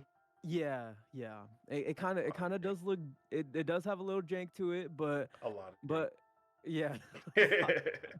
Yeah, but I like cool unique ideas, and I think that it was really cool seeing Kiichiro on an Xbox stage specifically because he was a huge PlayStation person back in the day, or that's what he was like known for, was to being with like PlayStation and creating stuff with them. But yeah, I'm excited for this game. It looks cool. It looks unique. But do I think it's gonna be in like the nines? No, I think it probably will be in like the sevens. But it looks cool though. I'm excited for it. On a scale of, because we're talking about a legendary Japanese developer who went off of what they usually made and made a new studio, and this is their first project as their own studio. So on Hmm. a scale of Devil's Third, you know Devil's Third from the Yeah, creator of Ninja Gaiden, left made his own studio, that was a Wii U steaming game, right? steaming yeah, Wii U, steaming polish it. That's zero. Yeah. To Bayonetta, Hideki Kamiya leaving Capcom, forming Platinum, and then putting out Bayonetta. So that's the scale, 0 to 10. Devil's Third to Bayonetta. Where do you think this is gonna fall? So I would like to think that because so I've watched. I don't know if you know anything about Bokeh, but they actually have this series where they interview where literally Kichiro will sit down and talk with a different game developer. Like he's had Hideaki Itsuno on, he's had the Danganronpa creator on, he's had the person that created Neo on. So he's even had Shuhei Yoshida on. So like he has this like series on the Bokeh Game Studios YouTube channel where he'll kind of like, it's not even an interview because it's like super like tight knit. So it's like they're kind of just talking. They're just like chilling, drinking beers and talking. But but since he has shown a lot of these game creators his game, I'd want to say that it's promising. Um, and since it was on Xbox's stage, I don't think Xbox would want to put a bad game on their stage. So I'm gonna say like a seven. I'm gonna say like around a 6 or a 7. 6 or 7? Yeah. I'm actually leaning towards 8. Not gonna Okay. lie. I have a very love hate relationship with this game because, Horrible name. I'll say that. It's a horrible well, name. yeah, because Gravity Rush 2, one of my favorite games all time. When I heard when Japan Studio got closed, And but when Bokeh Studios was formed and everything, I was like, I'm hoping for a spiritual successor to Gravity Rush 2. Mm-hmm. When I saw this motherfucker was making a horror game, I was just like, no fucking way. I was so upset with Yeah. that first trailer. I was like, I don't want anything to do with this game. Before they showed the gameplay. Then they showed the gameplay, and at first, I was like, yeah, this shit looks fucking horrible. But then I saw the spirit leave the body and go to the other body, and then I was like, oh, okay, hold on. I was like, no, I'm not supposed to like this. Are they cooking right now? And then, yeah, that first trailer, that whole looked good. I ain't gonna lie. When we saw the gameplay, I was like, damn, I have to like this now. And then the Xbox show that they just showed at TGS, their showing was getting me even more hyped, even though it still looks janky as hell. Yeah. But like the funny part is the platforming that they were doing, where the guy like jumped off the rail, and then you see the spirit leave the body like mid jump, Mm-hmm. and then it goes into somebody else. I'm like, bro, why are you just like? Do we not care about the humans? Are we even a good guy in this game? Yeah. Like, cause you're just letting this human die. You just go, oh, I can't make the jump. Yeah, gotta sacrifice this guy. I'm over here like, bruh. But yeah, they doing the Super Mario World Yoshi, where you about to die, you gotta sacrifice Yoshi to get back on the stage. Yeah. Yeah. So Yoshi yeah, falls into the pit. yeah, the gameplay for that game looks sick and unique, and I hate it. Give us Gravity Rush 2, or give us Gravity Rush 3, I should say. Spiritual successor after Slitterhead. Stop playing games. For sure. But yeah, we can talk about the Xbox DGS in general, Mhm. honestly, since we didn't really go over that. Was Yeah. there anything else from the Xbox Tokyo Game Show that caught your eye? Other than there was that one raccoon game, right? That looked pretty interesting. Oh, Tanuki. Yeah, yeah, that game. It kind of looked a lot like Little Kitty Big City. It kind of reminded me a lot of that. But and of course Metaphor was there as well. But the other game that actually they had a really nice showing, I think, was Fragpunk. Oh yeah. They had the developers showcase the game. They talked about some new cards that they're adding. I'm excited for that game, dude. It's a good game, man. Especially just the little bit that I've played. It's fun. I'm excited for that. But that's really it for me, if I'm honest. Yeah, for me, the Tanuki games seem cool. Not something I would buy. If it was on Yeah. Game Pass, I would definitely check it out. The big one for me was Threads of Time, which was the Chrono Trigger HD 2D game that they showed. And yeah, I just love those style of games. Kind of it honestly, like the way that they did that HD 2D style, I want to say it looked better than Octopath. I liked that the sprites themselves weren't as as, because for me, Octopath sprites, they're too like 3D and super, like the lighting, they're too altered. They don't, but this one kind of keeps the classic look of the bright, but the environment still have that 3D, and even the reflections of like when you see them fighting that nine-tailed fox, and then you see the reflection in the water. That shit looks fucking amazing. Like the water in this game just looks beautiful, and I think the art style of this one was pretty A1. Um, but yeah, other than that, it was yeah. Honestly, there wasn't too much that I was excited about in this one. Honestly, because Yeah. most of the games that they did show were either games we already knew about that are coming, or games that I had already played that are coming to Game Pass. Mm-hmm.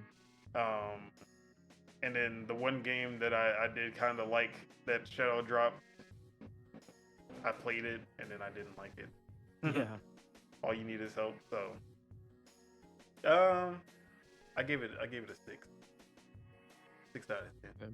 Yeah. What did you think of it? Yeah, I kind of I was kind of upset that they didn't show what was it?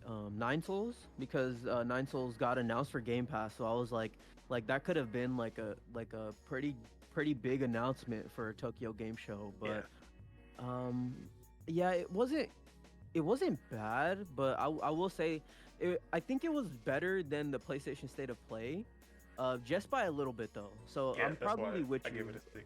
10 out of. I'm probably Yeah, with I you get a around PlayStation there. with 5.5. Yeah, yeah. It is around like a 6 out of 10. They didn't show anything like too big, which Yeah, Fragpunk looks sick though. yeah, Fragpunk Fragpunk, was a and I really good really showing. like the way that the developer showcased that game off. Like I like that. That they were like, it kind of reminded me of how 343 used to show off Halo 5 multiplayer. It kind of Mhm. reminded me of that. But yeah, it wasn't bad. A lot of the games were interesting. They had some Game Pass drops. I was kind of upset. It would have been like a 7 or 8 if they had Infinite Wealth on Game Pass. That would have definitely I was bumped actually it up for expecting me. that. Yeah, me too. I was expecting it, but it didn't happen. But it'll eventually come. I know that. But yeah, it was okay. It wasn't great. Um, and there were some interesting games on there. It was nice to see the Dragon Age game, or not Dragon Age, Dragon Quest 3 HD. It was nice to see that. It was nice to see Metaphor again. It was nice to see Kichiro. That honestly, that was the biggest surprise for me, was seeing Slitterhead I on the actually didn't even know stage. it was coming to Xbox Yeah, me neither. beforehand. Yeah, I just checked on Amazon. There is no Xbox physical copy still. There's still only a PlayStation physical copy. So Maybe that there's was the that. announcement. We that it was coming to Xbox, because I could have Yeah. sworn it was. I always thought it was a PlayStation and PC only, if there was even a PC version. Hmm. Yeah, me too. I think that probably you're probably right about that. But yeah, yeah, around a 6. It wasn't the greatest, but it Oh, wasn't horrible. I mean, it's the game we saw at the Nintendo Direct, but they had a more in-depth showing at the Xbox show, and that was Atelier Yumiya, Yeah, and that is yeah. the new Atelier series. That one actually, because I played a lot of the Atelier games, but they they kind of like I kind of over like they got too samey. So this one had a glow up moment where they kind of changed a lot, and I wasn't expecting it to. So if like the Nintendo Direct didn't really show any of the new stuff that it was doing, so I just expected it to be the same, just a different character. So when I actually saw the showing at Xbox, I was like, oh, okay, I'm actually really excited now about this game. Hmm. And the Metaphor demo got announced at this show as well, so that was a big announcement. For sure. So yeah, Atelier Yumiya, that one surprised me and actually ended up going onto my watch list on the radar for sure. Yeah. Um, there was another one. It was it was something Rumble, or it was like the Smash Bros. Like isometric kind of beat 'em up, or not beat 'em up, but like multiplayer kind of game that you were trying to knock the other players off the screen, kind of like Smash Bros. And it was like anime girls and shit. I forgot what it's called, but it was something Jang Rumble. Let me actually find it on the. Here it is. Asura Jang Rumble. So yeah, this one also looked pretty cool. I've seen other games like this. I just don't know if they actually released, or maybe this was one of those games that I saw. I just didn't know just didn't remember the name. Mm-hmm. But it kind of takes the MOBA gameplay of like League and Dota and stuff, but they make it into a action Smash Bros style game, battle royale, and I actually don't know if this is the one that I saw before, but I was excited about it the first time I saw it. So I was like, okay, this seems like something I would definitely want to try out. But yeah, other than that, nothing too crazy. Anything you can think of? No, not really. There was that mech game that they showed, that little turn-based mech game, and then I'm still surprised that Metal Gear Solid Delta hasn't gotten a release date, Yeah. because I think that game is still targeting this year. So it's I had a theory that they're trying to hit that MGS3 20th anniversary date, because MGS3 came out in 2004 on November 15th, I think, or 17th or something like that. So I think that they might be trying to hit that still, but surprised that it hasn't gotten a release date. But no, nothing else though. It was an okay show. Wasn't too bad. All right. And there was another event.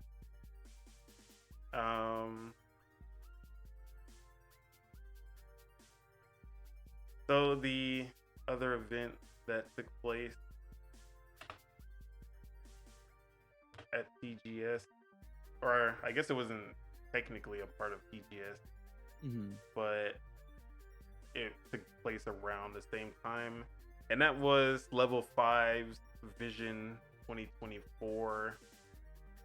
And this show focused on Level 5, the developer, publisher, whatever you want to call them, their slate of games, and they have a pretty amazing looking lineup. So, you watched it? No, I actually didn't. Okay. Oh my god, sorry. Somebody's coming through on their fucking loud ass motorcycle. I didn't even hear it. Oh, good. So first game that they showed, Fantasy Life I. And Fantasy Life was a game that Level 5 developed on the 3DS. This is the first, I would say, real sequel, because they did have a mobile Fantasy Life 2 that only released in Japan, and they had another game that was kind of the spiritual successor to Fantasy Life called Snack World. Neither of them lived up to what I wanted from a Fantasy Life sequel, but this game is finally the sequel that I've been asking for.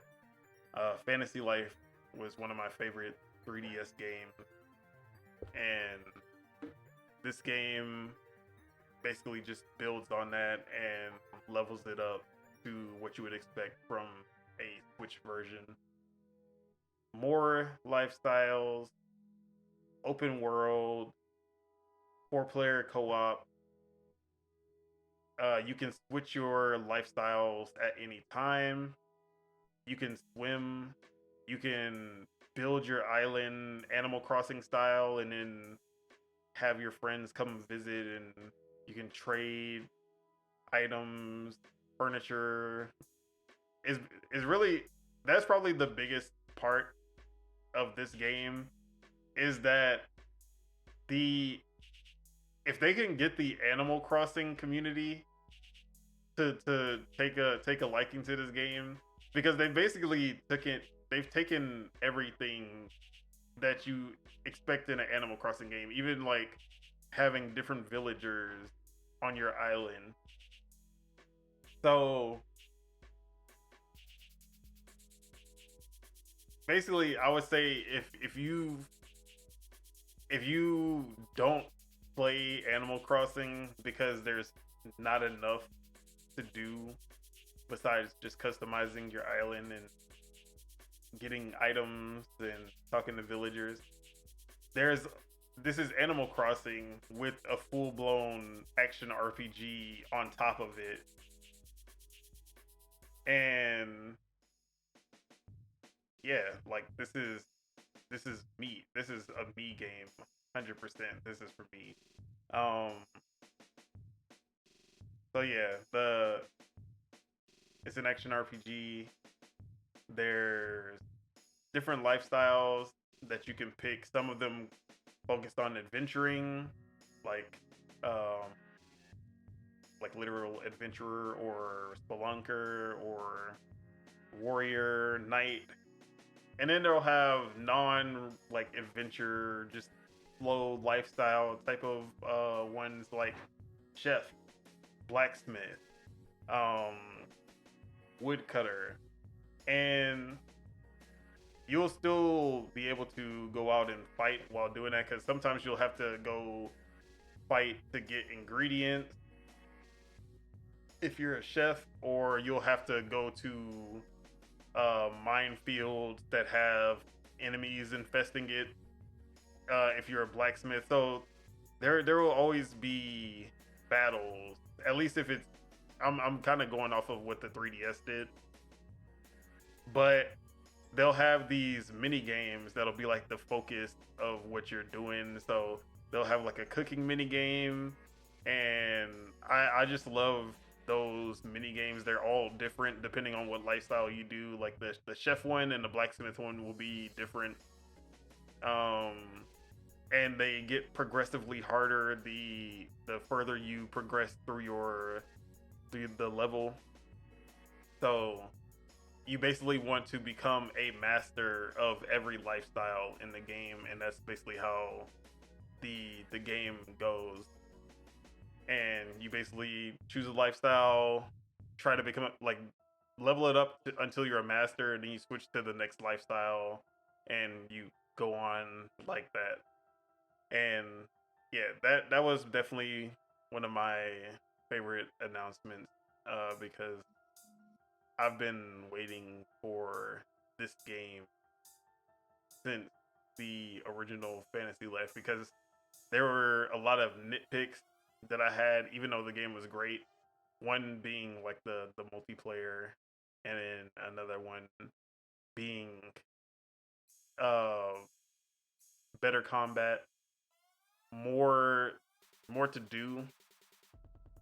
So they've kind of answered everything that I was asking for in this one. So that one was definitely a big one as far as what was on my radar. They also announced Professor Layton, or not announced, but they showed gameplay for the new Professor Layton. I never got into Professor Layton, so I really had nothing to say about that. But I know that is a big one for them. So Deca Police is a new IP from Level 5. It was announced at the Nintendo Direct in 2023, and it is a turn-based RPG where you play as a cop detective in training. Um, the character's name is, I forgot. Oh, Harvard Mark. It just popped up on the screen. So you play as him, and he is training to become a detective, and he's at the academy, the police academy or whatever, and they have these simulations that they train in, and the simulation is a full-blown like virtual reality build of the city that they live in. And the reason that he wants to become a detective is because his mother was murdered in that simulation called Decasim. And he's basically trying to go into that virtual world to figure out how and who killed his mother. So you basically go between the actual real world and you go into the virtual Decasim as well. It has that Ace Attorney element of figuring out mysteries and figuring out who the perpetrator is, but it also has turn-based combat akin to actually I wouldn't even compare it to any of their RPGs because Ni no Kuni wasn't really a turn-based RPG. So, but from what I've seen, the turn-based RPG, like turn-based gameplay, looks really good, and the animations, they have special attacks, and he does this thing where he throws the cuff, and it's kind of like a Pokemon capture where it kind of does the thing where they might escape or they might not. So yeah, it's pretty cool. They didn't really show gameplay in that trailer, but they did show it during the Nintendo Direct, which is where we saw most of the gameplay. Now, the crazy part about them showing this game is that this game was supposed to come out in 2023. That's when, like, Nintendo Direct, they announced the game and they said it was coming out later 2023. The game got pushed back out of 2023, obviously, since it's not out. So everyone was thinking, okay, 2024 is gonna come out. The release date for Deca Police, as of the level 5 event that just happened, is 2026. Not 2025, not 2024, 2026. That is fucking wild. So technically a 3-year delay. So yeah, they showed off Megaton Musashi. Some new content was getting added, but they also had a new game or a new mode that's a part of the game called Mega Robo Basu. I don't even know. But basically, Batroceum, that's what it's called. Mega Robo Batroceum. And it's basically it's a battle royale version of Megaton. So like I said earlier, this was in my backlog because I have this game, the original Megaton Musashi Wired. I just haven't played it. But they're adding a 6-player free-for-all battle royale type mode to it as well, or a new game. I didn't understand it, honestly. So there was that. Okay. Inazuma 11 Victory Road, which I played the demo for and liked a lot. I talked about that one pretty extensively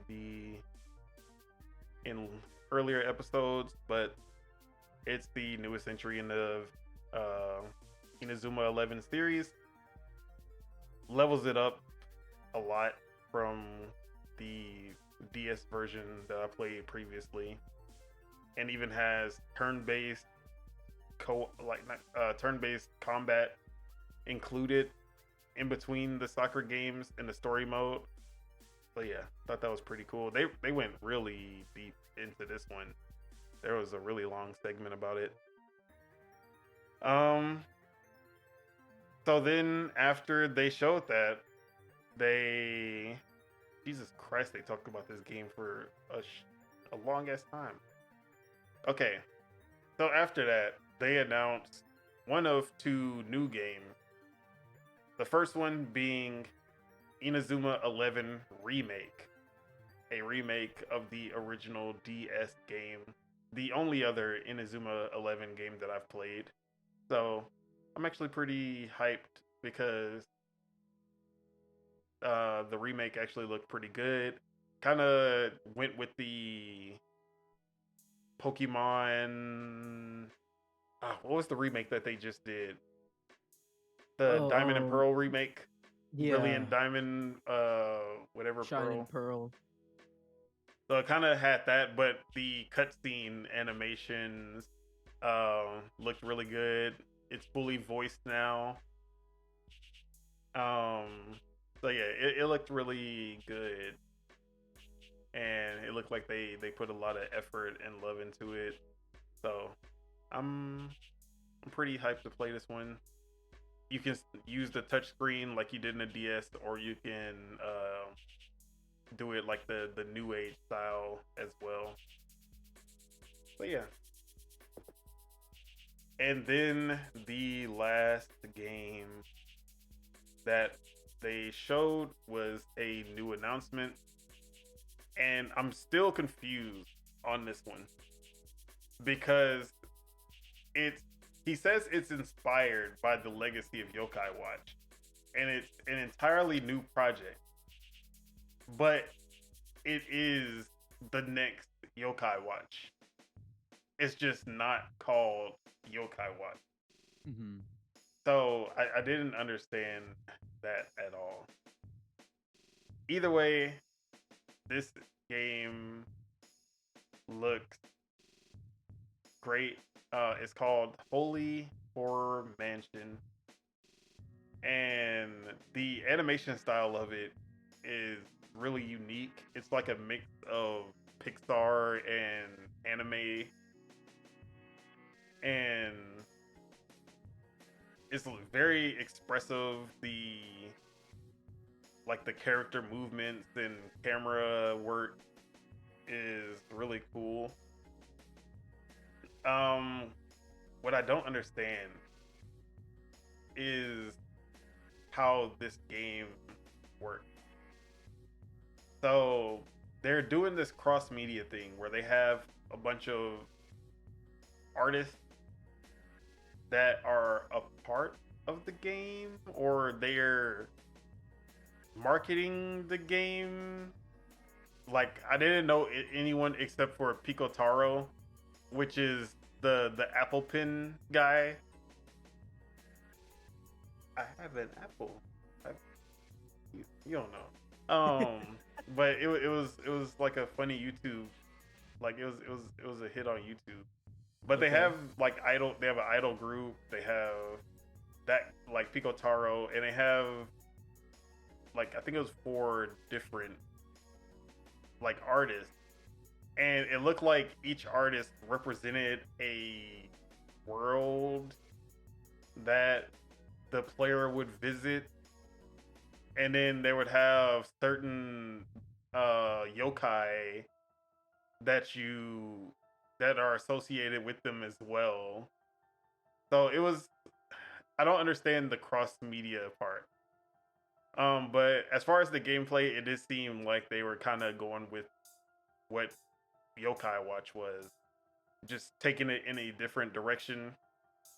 But the big new thing is the use of a camera. So it is still a turn-based RPG, but they have this camera that they show throughout the game, and that's how you find the ghost, the yokai, by using that camera. And it seems that it'll be have AR capabilities as well. Now, AR capabilities, right?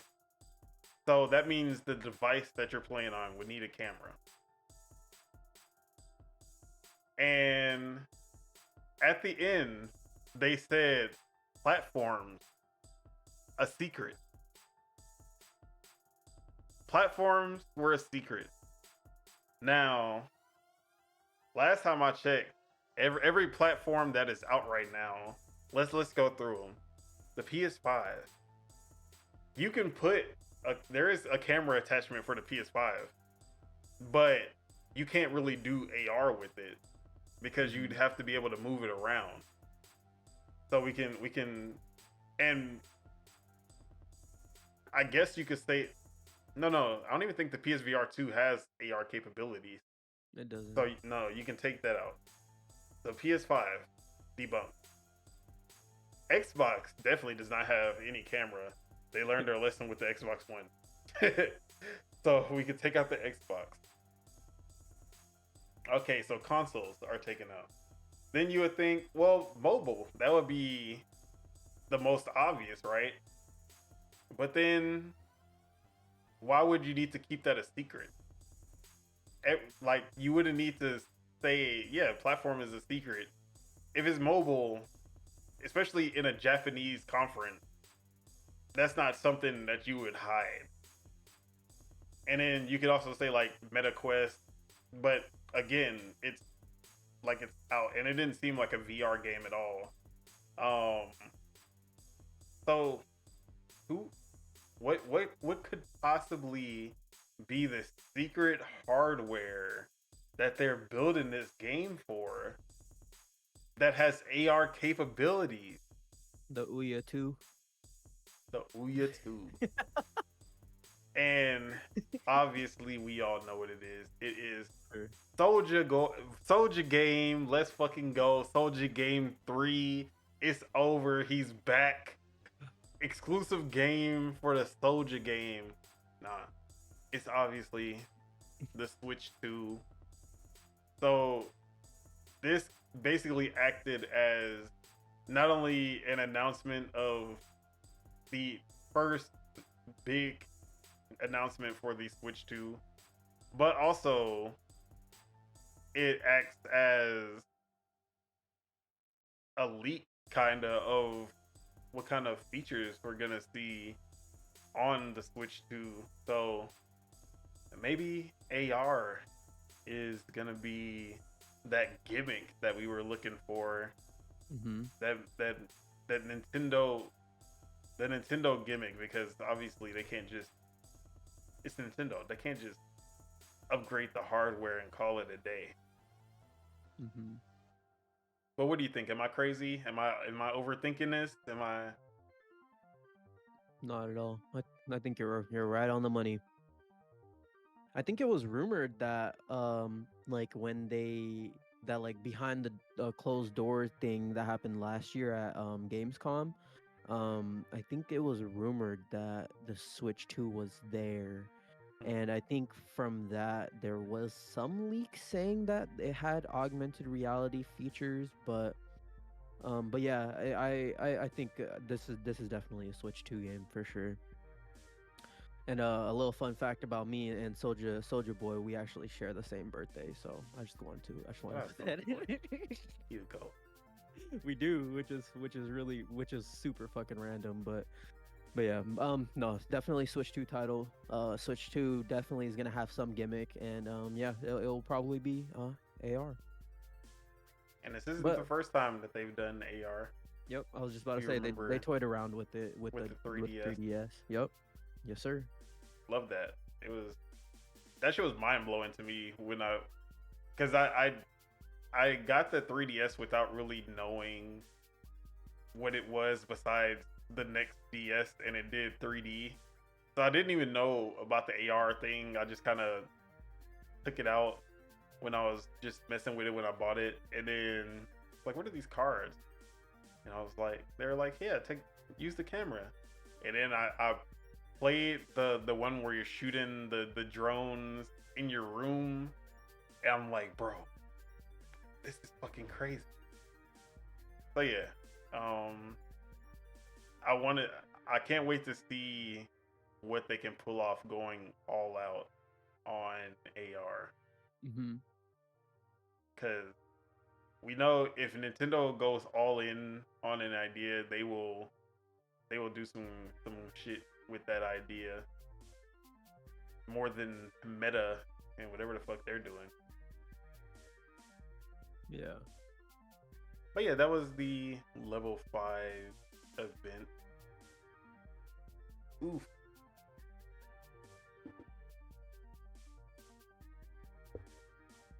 Everything good?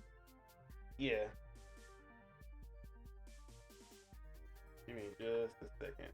You're good. You're good. Let me go on to our next topic. So you want to? Yeah, we finished the on the radar. Mm-hmm. So you want to introduce the first topic? Sure. I got it. It's the Halo Tatanka. Yep. All right, I got you. So it is seemingly GG for Halo Battle Royale. Hold on, let me read the thread.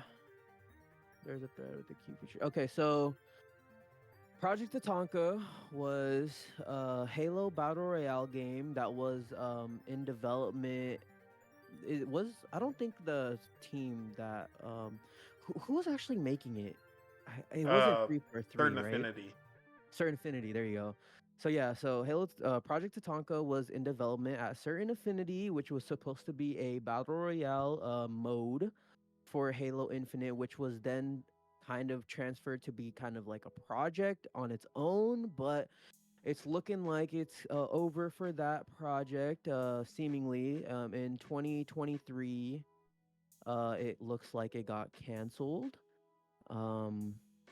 Let me read what it says. So some key features that are reported by GPN Gaming News on Twitter is, or x.com, whichever one you want to call it, integrated into Joe Staten's campaign narrative. 343 conducted weekly internal playtests for Tatanka. Players began in by a loading bay and then dropped into a map using ODST drop pods. The map featured fragments of the Zeta Halo ring, each with unique biomes and man cannons for player transportation. Let's see. Mini objectives provided rewards such as power items, equipment, and partial shields.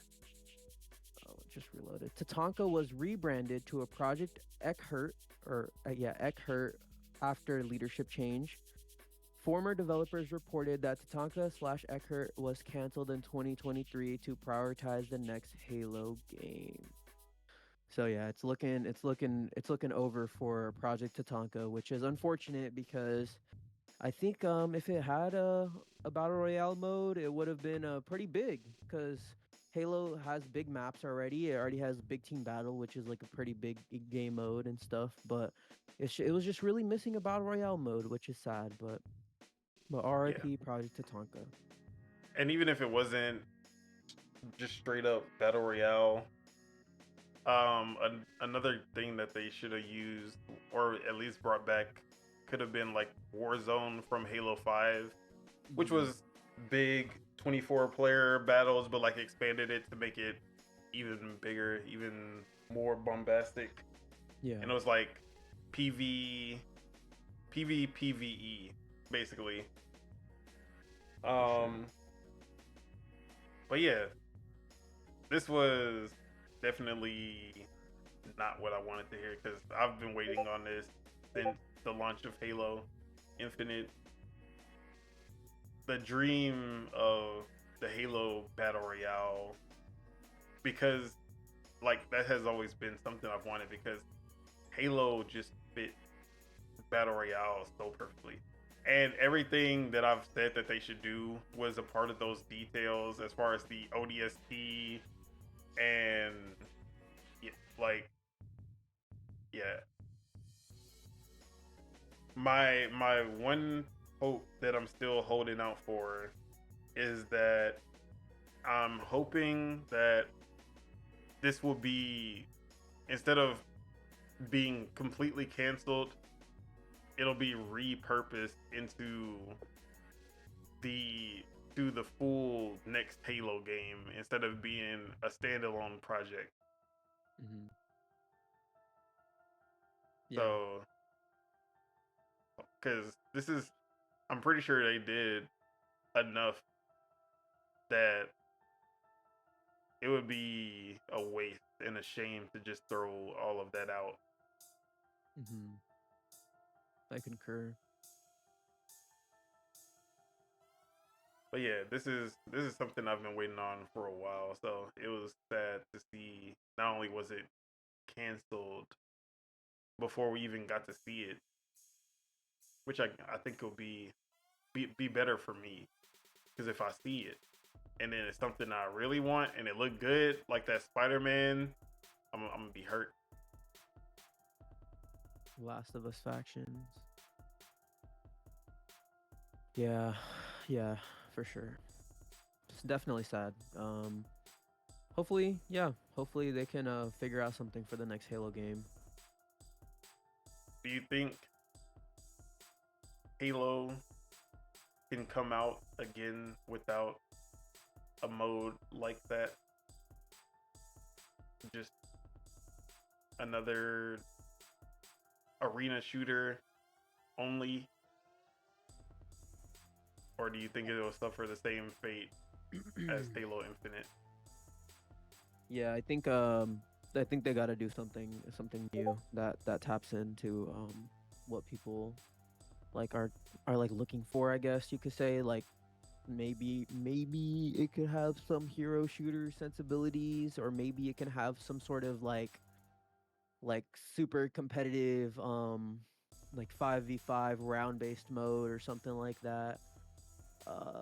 Or like I said, or a battle royale mode. It needs something to juice it up for sure. So yeah, I think that it needs to launch with some sort of like big new game mode that's new for Halo Yeah. specifically.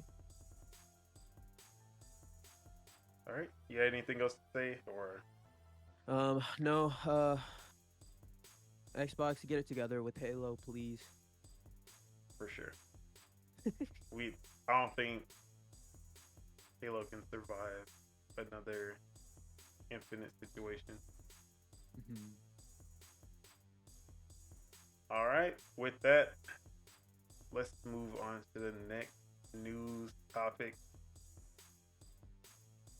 Fantastic, or should we say Fantastic 2.0, because the developers of the day before, the biggest scam we've seen in a while, they are back.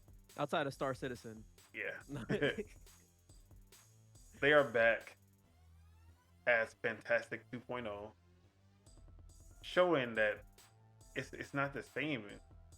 Get and they're asking for a second chance. So this is coming from Grant Taylor Hill at Insider Gaming.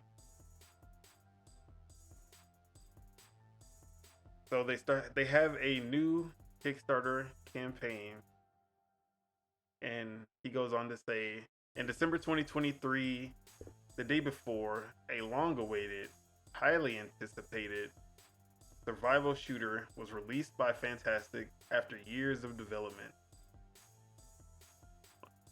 It quickly turned out to be nothing short of a scam, with the game launching in a miserable state, after which Fantastic pulled it offline and shut down the studio. Now, almost a year since the studio disappeared, the team is back with Fantastic 2.0. Before we get started, let's highlight that this is the same developer who said shit happened on social media when their game was taken offline. In a shocking post on social media, the Fantastic team returned, stating that everyone deserves a second chance. They posted a link to a new game called Escape Factory and stressed that they're planning to fix their past mistakes. By past mistakes, they mean the swindling of thousands of gamers that left them a laughingstock of the gaming community. They're back on the scene with a Kickstarter that they're putting together to generate funds to make more games, including the one I've just named. Not even kidding. So this is the tweet from Fantastic. They decided to resurrect themselves on my birthday, by the way. How dare they? And they say, regaining trust will be tough, but we're motivated to make more games if our Kickstarter succeeds. With its all or nothing model, contributions will be refunded if we miss the target. We value your support, and all funds will go to development, not profit. Okay. At the time of writing, the Kickstarter has made a whopping 154 euros out of a goal of 11,646. What a random number. Yeah. If you back their campaign with a $12,000 donation, you'll get an unforgettable dinner with the founders of Fantastic. So I have to ask the Bagels, are you taking the $12,000 dinner with Fantastic, or you taking $50,000 cash in hand? It's like that Jay-Z situation, right? That's basically what I'm doing. Yeah, no, I'm taking the money, bro. Fuck the dinner. I But don't care they who it's gonna with. drop that knowledge of how to swindle people into making $50,000 even easier. Yeah. That industry knowledge. Yeah, it's okay. I don't need the industry knowledge. I'll take the cash. So this is the most laughable thing I've seen in years. They're actually saying that they need the community's help if they're going to revive Fantastic. And they even published a white paper outlining their desire to change. They've rebranded by changing the color palette of their logo, and are now preaching honesty, transparency, and professionalism. All right. Yeah. So first, I want to ask if you saw the game that they were making after everything that they did, and it looked great, would you be willing to give them a second chance? If so, this is like a hypothetical, right? If the game is Yeah. good, if the game is good, then yeah, sure. But you don't. Okay, here I'll say it like this: if a dog bites your hand, you don't want to go back and pet that dog. So, like, that's kind of how I see it. That's kind of how I see this. It's like they've already bit gamers' hands. So it's like I don't want to trust them, but hey, if they make a good game, then a good game's a good game, you know? Okay. So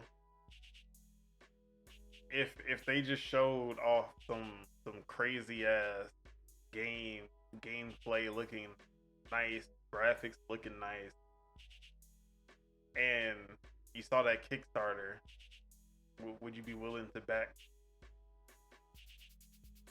Definitely not. All right. Have you seen the game that they actually made? I seen the day before. No. Like the new game in the Kickstarter. No, I haven't seen it. Okay. So I'm gonna put that on the screen. It's called Escape Factory. If you wanted to look at it. Yeah, I'll look at it right now. And I actually played the game, the demo of the game, Okay. on stream in the last in the last Project Untitled, I actually played through, or not through, but I played a level of the the new game, Escape Factory, which is a physics-based platformer game with up to 8 players. Kind of looks like Fall Guys. Yeah, has a mix of Fall Guys. Um, yeah, so physics-based, it's co-op, and I like literally we were on Project Entitled. I was talking shit about Fantastic. I was talking shit about the game until I was like, you know what? Let me just go look at the Kickstarter. Let me look at the game, and then I was like, hold on, this shit actually look kind of fun. Not gonna lie. And I saw, wait, they got a demo up until the 30th.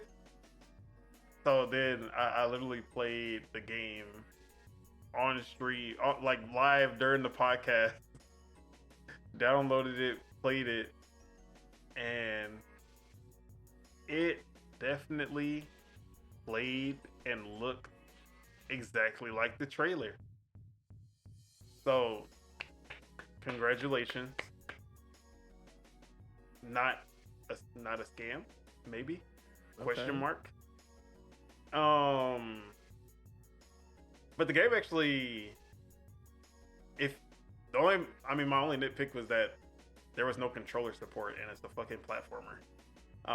So I was trying to use keyboard and mouse. I didn't like it, but the game itself actually had some potential, and I was playing it with a rando that got into my lobby, and we were dying. Like, we did not make it through the stage.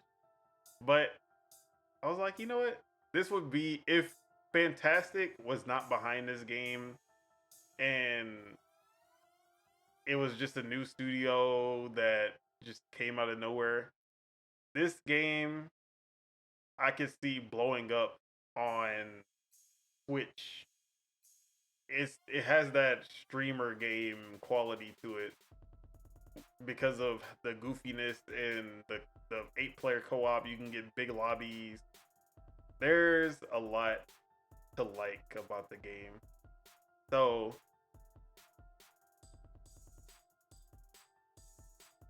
at the same time, it's still fuck fantastic. Like, if this game came out and it was free to play, I would probably give it a chance.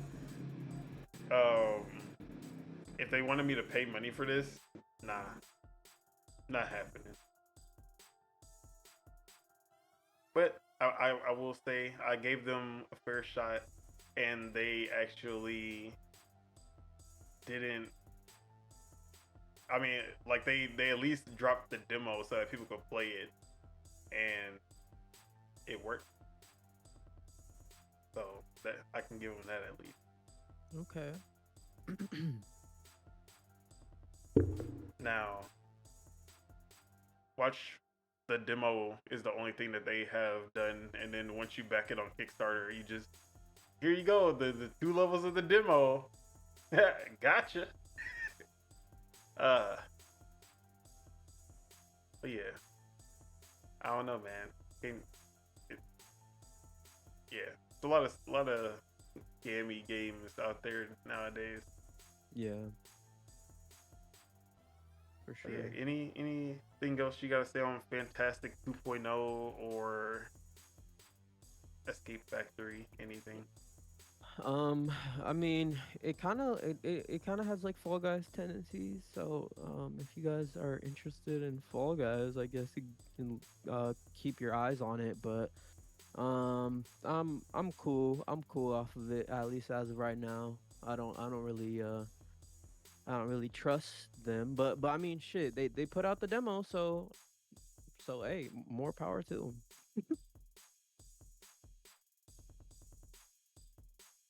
All right. Let's see. Okay. So it looks like Tango Gameworks had a couple of projects in the works before they were closed by Microsoft. One being anniversary content for The Evil Within. I'm guessing they would do like an Evil Within anniversary edition or whatever with some new content. And then they also were working on Hi-Fi Rush 2 with a 6-month build that was already in the works. This was coming from GameIndustry.biz, and this came straight out of Krafton's mouth. They were actually talking about the acquisition, where one of the quotes that they said was, "We don't want to just replicate successful games."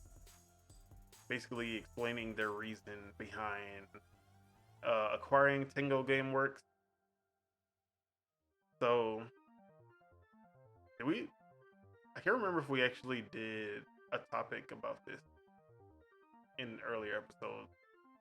I think we were supposed to, but we didn't get to it. Okay. So, if you didn't know, South Korean publisher Krafton became the unlikely savior of the Japanese developer Tango Gameworks in August, after a few months after Microsoft decided to close the studio down, which was very surprising. So they have done a few statements and interviews where they basically were like, yeah, we don't really plan on making any money back. Like, that's not why we bought Tango. We bought them because we love the games that they make and we wanted them to keep making games. And I'm over here like, who is this? Krafton is saying this, like, and they're like, even now they're still doubling down, like, yeah, man, like, we don't want to just replicate successful games. We want the creators to create new experiences. And I'm just like, bro, this is basically what Xbox was saying in 2021, 2020, 2019, like how to turn tables.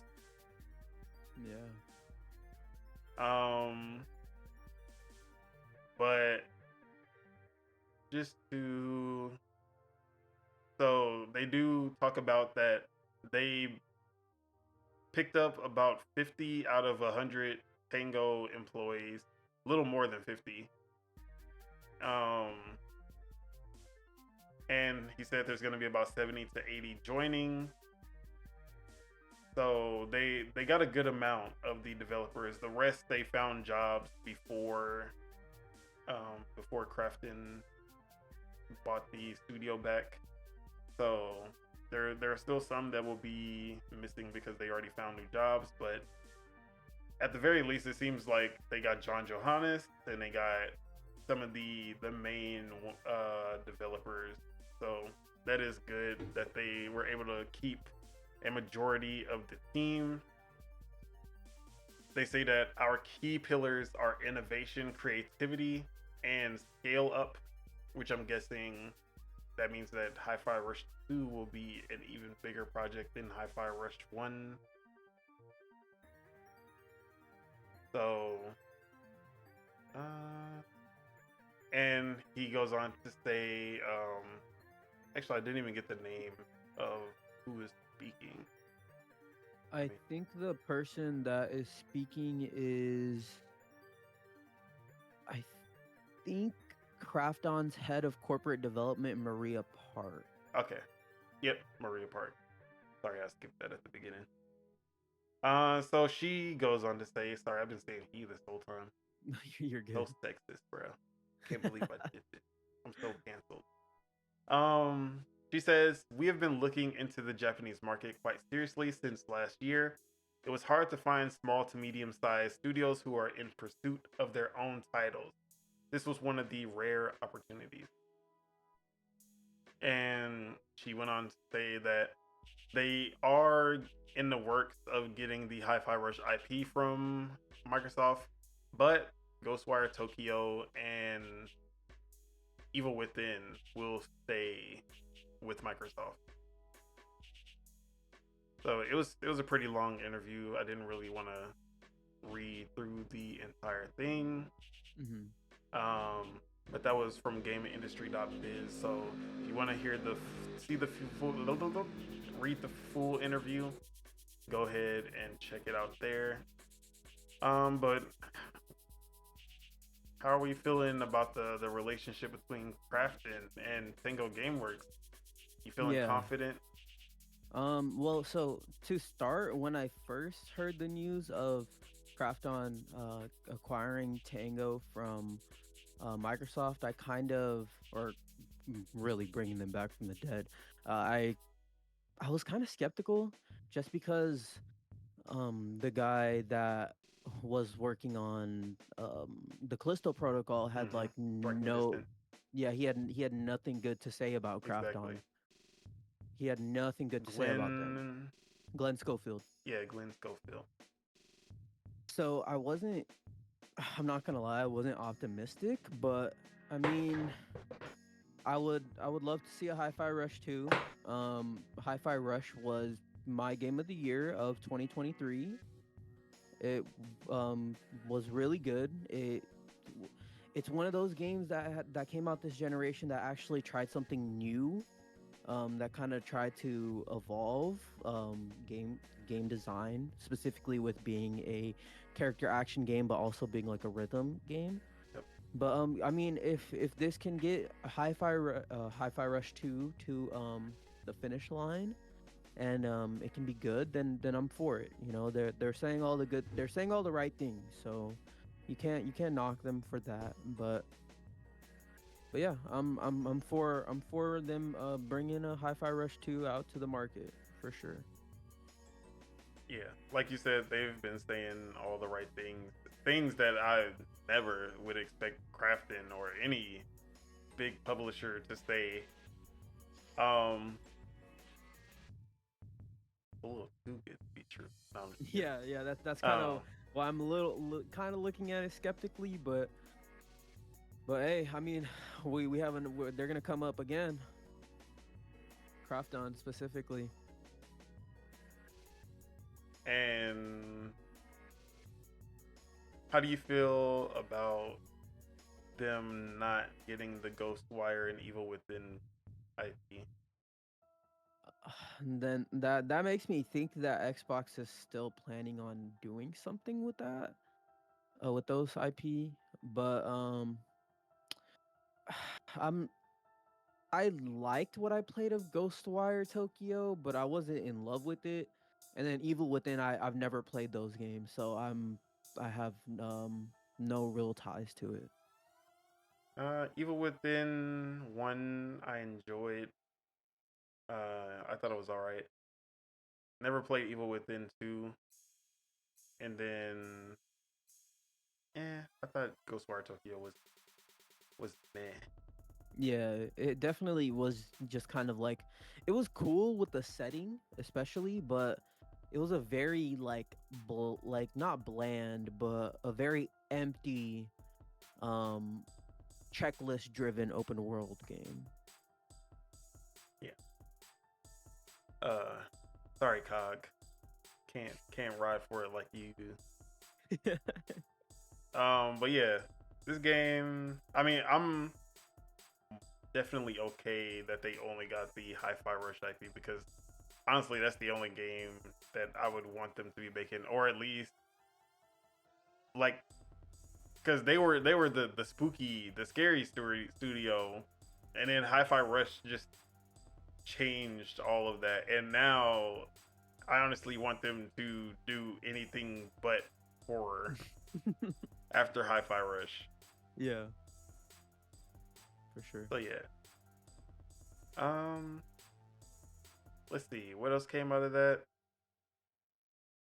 The Pocket Pair stuff. Oh no, I was talking about the interview. Oh, the interview. Let's see. Given the closures, so this is Krafton's first significant investment in the Japanese video game market. So there's that. Which, like I said, we'll bring up again because they've done some other stuff. Yep. She Maria Park has even said like uh that they're looking for more stuff in Japan as well. But Which seems and to have got into yeah, next topic. and this them acquiring that is also going to open up the possibilities of porting Hi-Fi Rush to Switch 2. So, because the Switch One cannot run Hi-Fi Rush at 60 FPS, and that game needs 60 FPS. FPS for sure. Exactly. So I'm expecting the Hi-Fi Rush to launch on the Switch 2. Maybe not at launch, but I'm expecting it to be there. But yeah. And when do you think we'll see Hi-Fi Rush 2?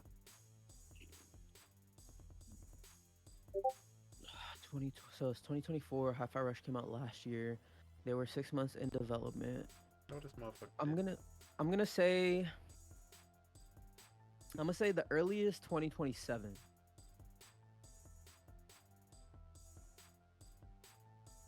I'm gonna say somewhere around 2027 is when we will see it.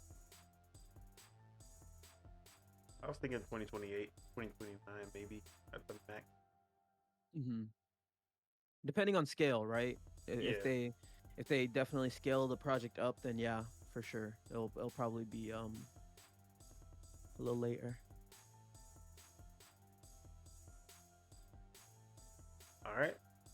With that, we can move on to another topic that still has something to do with crafting because they've made another investment in Japan. And that is because Crafton is making Pow World Mobile along with Pocket Pair. So this is coming from The Verge. Emma Roth is the writer. She says, Power World developer Pocket Pair may be facing a lawsuit from Nintendo, but that's not stopping it from pursuing a mobile version of the game. On Wednesday, that is today, Crafton, the publisher behind PUBG Battlegrounds, announced that it acquired the license for Power World and will optimize it for mobile gaming, as reported earlier by Polygon. According to a translated version of the post, Crafton says it aims to faithfully reinterpret Power World's main fun elements to fit the mobile environment. Crafton also created a mobile version of PUBG in 2018, and as The Verge pointed out at the time, it turned out better than expected. So, Power World Mobile, and when I saw that they're not just porting the full game over to mobile, they're making a specialized version for mobile. My head just started to be like, you know how much they can monetize that game? The crafting, and it already takes a long ass time for some of the things to be crafted. Now imagine lengthen those crafting timers, and then to give you just pay a little 99 cents. You can speed up that craft. Yeah. Oh, it looks like it's gonna take you 12 hours to get 10 of these. You want to get that a little faster, right? Just pay $1.99. You can craft 100 of them. Yep. I can already see it. The money just printing. And I would probably try it, and I'd probably end up spending some money on it. But yeah, I can see this being huge. Yeah. If anything, it might even become bigger than the original Power World, honestly. And then just go look, the biggest fuck you.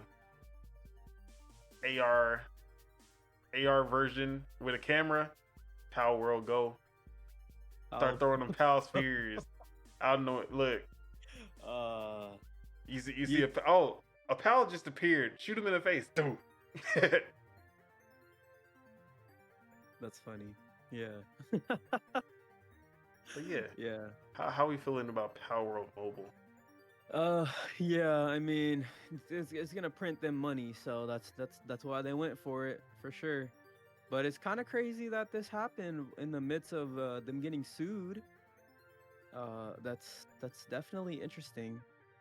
I wonder if they'll change the mechanic of capturing the thing, because I think that's the main thing that Nintendo's going after them for, right? Yeah, The I can capture see it. mechanic.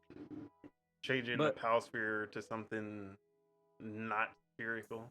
yeah, Pal Cube. something. Yeah. I wasn't in love with Pal World when it came out. I played it for probably like an hour. I'm not much of a survival crafting player. I don't really play those type of games like Ark, or there was one that came out this year as well that was pretty big. Enshrouded. Enshrouded. Yeah, that one actually looked interesting to me, but I don't really play that many survival crafting type games, but hey, more power to Pocket Pair, because they're fighting the good fight out here, you feel me? I was actually more surprised that Crafton was the one doing the mobile version and not Sony, who is basically backing Pocket Pair when it comes to literally everything else. Hmm. So I would have expected PlayStation to be doing the mobile version as well, because they still have their mobile division, right? Or am I? Did they get rid of that? No, I think they still do. But yeah, I would think that they would be first in line for something like that. But yeah, Yeah, or even Xbox, because Xbox kind of helped get Pal World to the finish line. yep, they could have definitely got that as Xbox Store exclusive. Nah, they don't do that. Yeah, but hey, it's looking like Krafton is the savior. Bro, they out here. They They out here outside. making moves. Look, as soon as PUBG stopped being one of the biggest games, they were like, "What do we do next?" And now they finding their vision. Mm-hmm. They're gonna be the gamer's choice. They're trying to be the good guy. No more good guy Xbox. Good guy Crafted. Yeah. All right. One more news topic. Yes, sir. And this is an exclusive from Tom Henderson. Why the fuck Insider Gaming and Tom Henderson can get exclusives but Xbox can't? What the fuck is up with that, huh? No, I'm just kidding. So this was an exclusive scoop from Tom Henderson. He be out here with them. He be the first to come out with some breaking shit. And this is something I definitely didn't expect, but I am with open arms accepting everything, because Assassin's Creed Shadows co-op mode is in development, reportedly. So this is Insider Gaming. Assassin's Creed Shadows currently has a co-op mode in development, which is scheduled to release post-launch. The new co-op game mode, codenamed League, is under development at Ubisoft, but doesn't have a set release date due to the game's recent postponement, which is affecting the entire Assassin's Creed pipeline. However, sources tell me that League was in development long before the postponement, and that this wasn't an addition because of the delay. While specific details on what the game mode actually entails are slim, presumably the co-op mode will see Naoe and Yasuke fight side by side using their different abilities to take out enemies. That isn't the only multiplayer Assassin's Creed experience to hit players' hands within the next 18 months either. It's understood that Assassin's Creed Invictus, a fully fledged multiplayer experience, will come in 2025. Other Assassin's Creed games in development include an Assassin's Creed Black Flag remake under the codename Obsidian and codename Hex, which has been described as the darkest Assassin's Creed to date.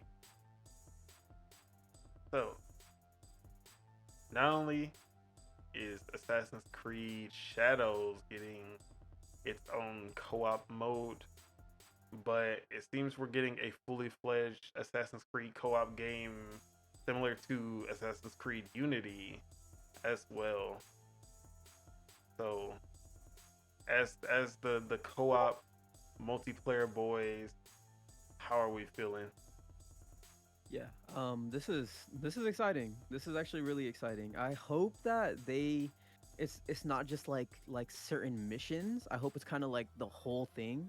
It's like it's because I don't like when Ubisoft does that like kind of like 1 foot in 1 foot out type thing, like even with the Far Cry games where it's like you can play the open world segments in co-op but you can't do like missions and stuff in co-op.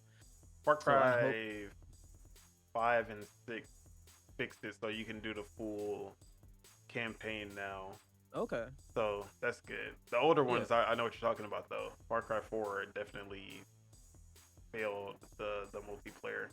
Yeah. But yeah, I hope it's more ambitious. But hey man, Assassin's Creed multiplayer, I'm here for it, especially with the PvP stuff. That stuff was fun, you know, where you have to like had some good ass multiplayer. Yeah, where you can like where you're kind of like trying to like fight each other, but also like are trying to blend in with the crowd, hoping that nobody knows that it's you, exactly. and you come up. That shit was so good, and it was kind of taken from Splinter Cell, Mercs versus Spy versus Mercs. Yeah, Spies versus Mercs. So yeah, damn bro, it used to be what a time when every single player game had a multiplayer mode that all did something different and unique, and now everyone's just so afraid of multiplayer, or they're just all in on multiplayer but only following trends and shit. But yeah, this just sounds great to me. I love co-op, and I never even thought of this game in co-op, but now this is like, how did I not see this? This should have been co-op from the start. This is look, you have it right in your background. Spider-Man 2, Insomniac. You see, this is how you do it. 2 characters, 2 players, easy. You just put in the code. 2 instead of 1 player's 1, just change it to 2, and then you can add co-op. As simple as that. Insomniac, get on it. No, I'm just kidding. But yeah, this just makes so much sense. And we haven't had a multiplayer Assassin's Creed since Unity, I believe. And especially this new style of gameplay for Assassin's Creed, they haven't even. That's mostly why I never even thought of doing co-op, because it's more RPG than the older Assassin's Creeds, which were more just open world action games. There was little leveling up, and like that's why I'm like, I want to see how they handle all of those elements as far as like, but I guess it would just be like Far Cry, because they've done fully fledged campaigns in multiplayer with Far Cry as well. So I'm really excited about that. As far as Assassin's Creed Invictus, that one I might actually be even more excited about, depending on if they're, because I feel like that one would probably go back to the old style, and it'll be basically the sequel to Unity, that never got made because they kind of got scared away with how they launched the multiplayer before. Mhm. But yeah, both of these things sound super exciting to me, and now I'm even more hyped about the future of Assassin's Creed than I was with Shadows. So yeah, what do you think about Invictus? Is there anything specific that you would want to see? Um, is cause Invictus is gonna be kind of like a Fall Guys like game, or I did see something like that where it was okay, gonna be not not story focused and more. yeah, If that's the case, I'm less excited. I okay, actually forgot about that part. yeah. But I mean, they're doing a lot with Assassin's Creed. At least right now, they even have the one that's the setting is in China. That's gonna be the mobile The mobile game. game Jade. Yeah, and then there's that one project that has like that's gonna be pretty much like Assassin's Creed live service where they're just gonna add on to it. Which I these all of these are supposed to be a part of, Oh, really? but they kind of just haven't talked about that, or even we haven't seen anything from it.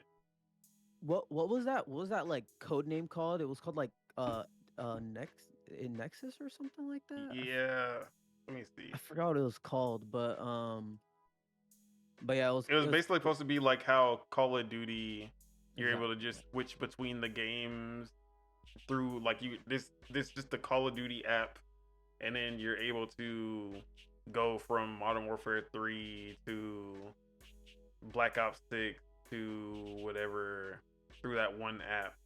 Yeah, it's called Assassin's Creed Infinity. That's what Yeah, it's yeah, called. that's what it was. Hmm. Yeah, man, I'm excited for it, dude. I love the fact that Assassin's Creed has parkour.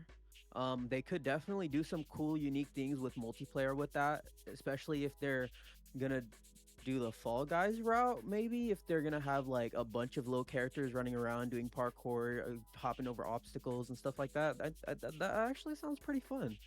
But definitely for what's it called? For the future, they should look at both PvE and PvP stuff for Assassin's Creed. Yeah, they can flesh out the multiplayer of Brotherhood and make a full live service game out of that. For sure.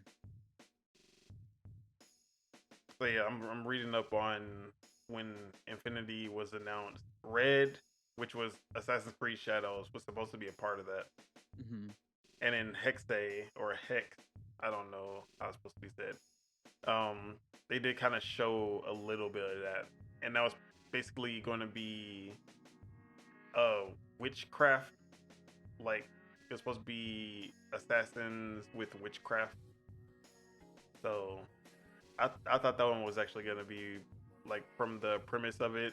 It seemed pretty interesting. There's supposed to be like black magic and voodoo and all types of shit. Hmm. So I can see why they say it's the darkest Assassin's Creed. But yeah, I'm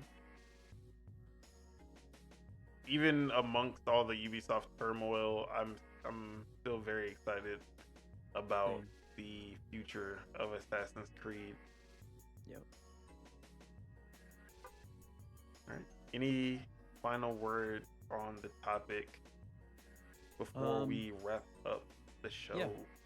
I got you. I got you. So, Assassin's Creed Shadows. Yeah, it is getting kind of, it's getting shitted on right now for in the public, but I'm still As excited expected. for it.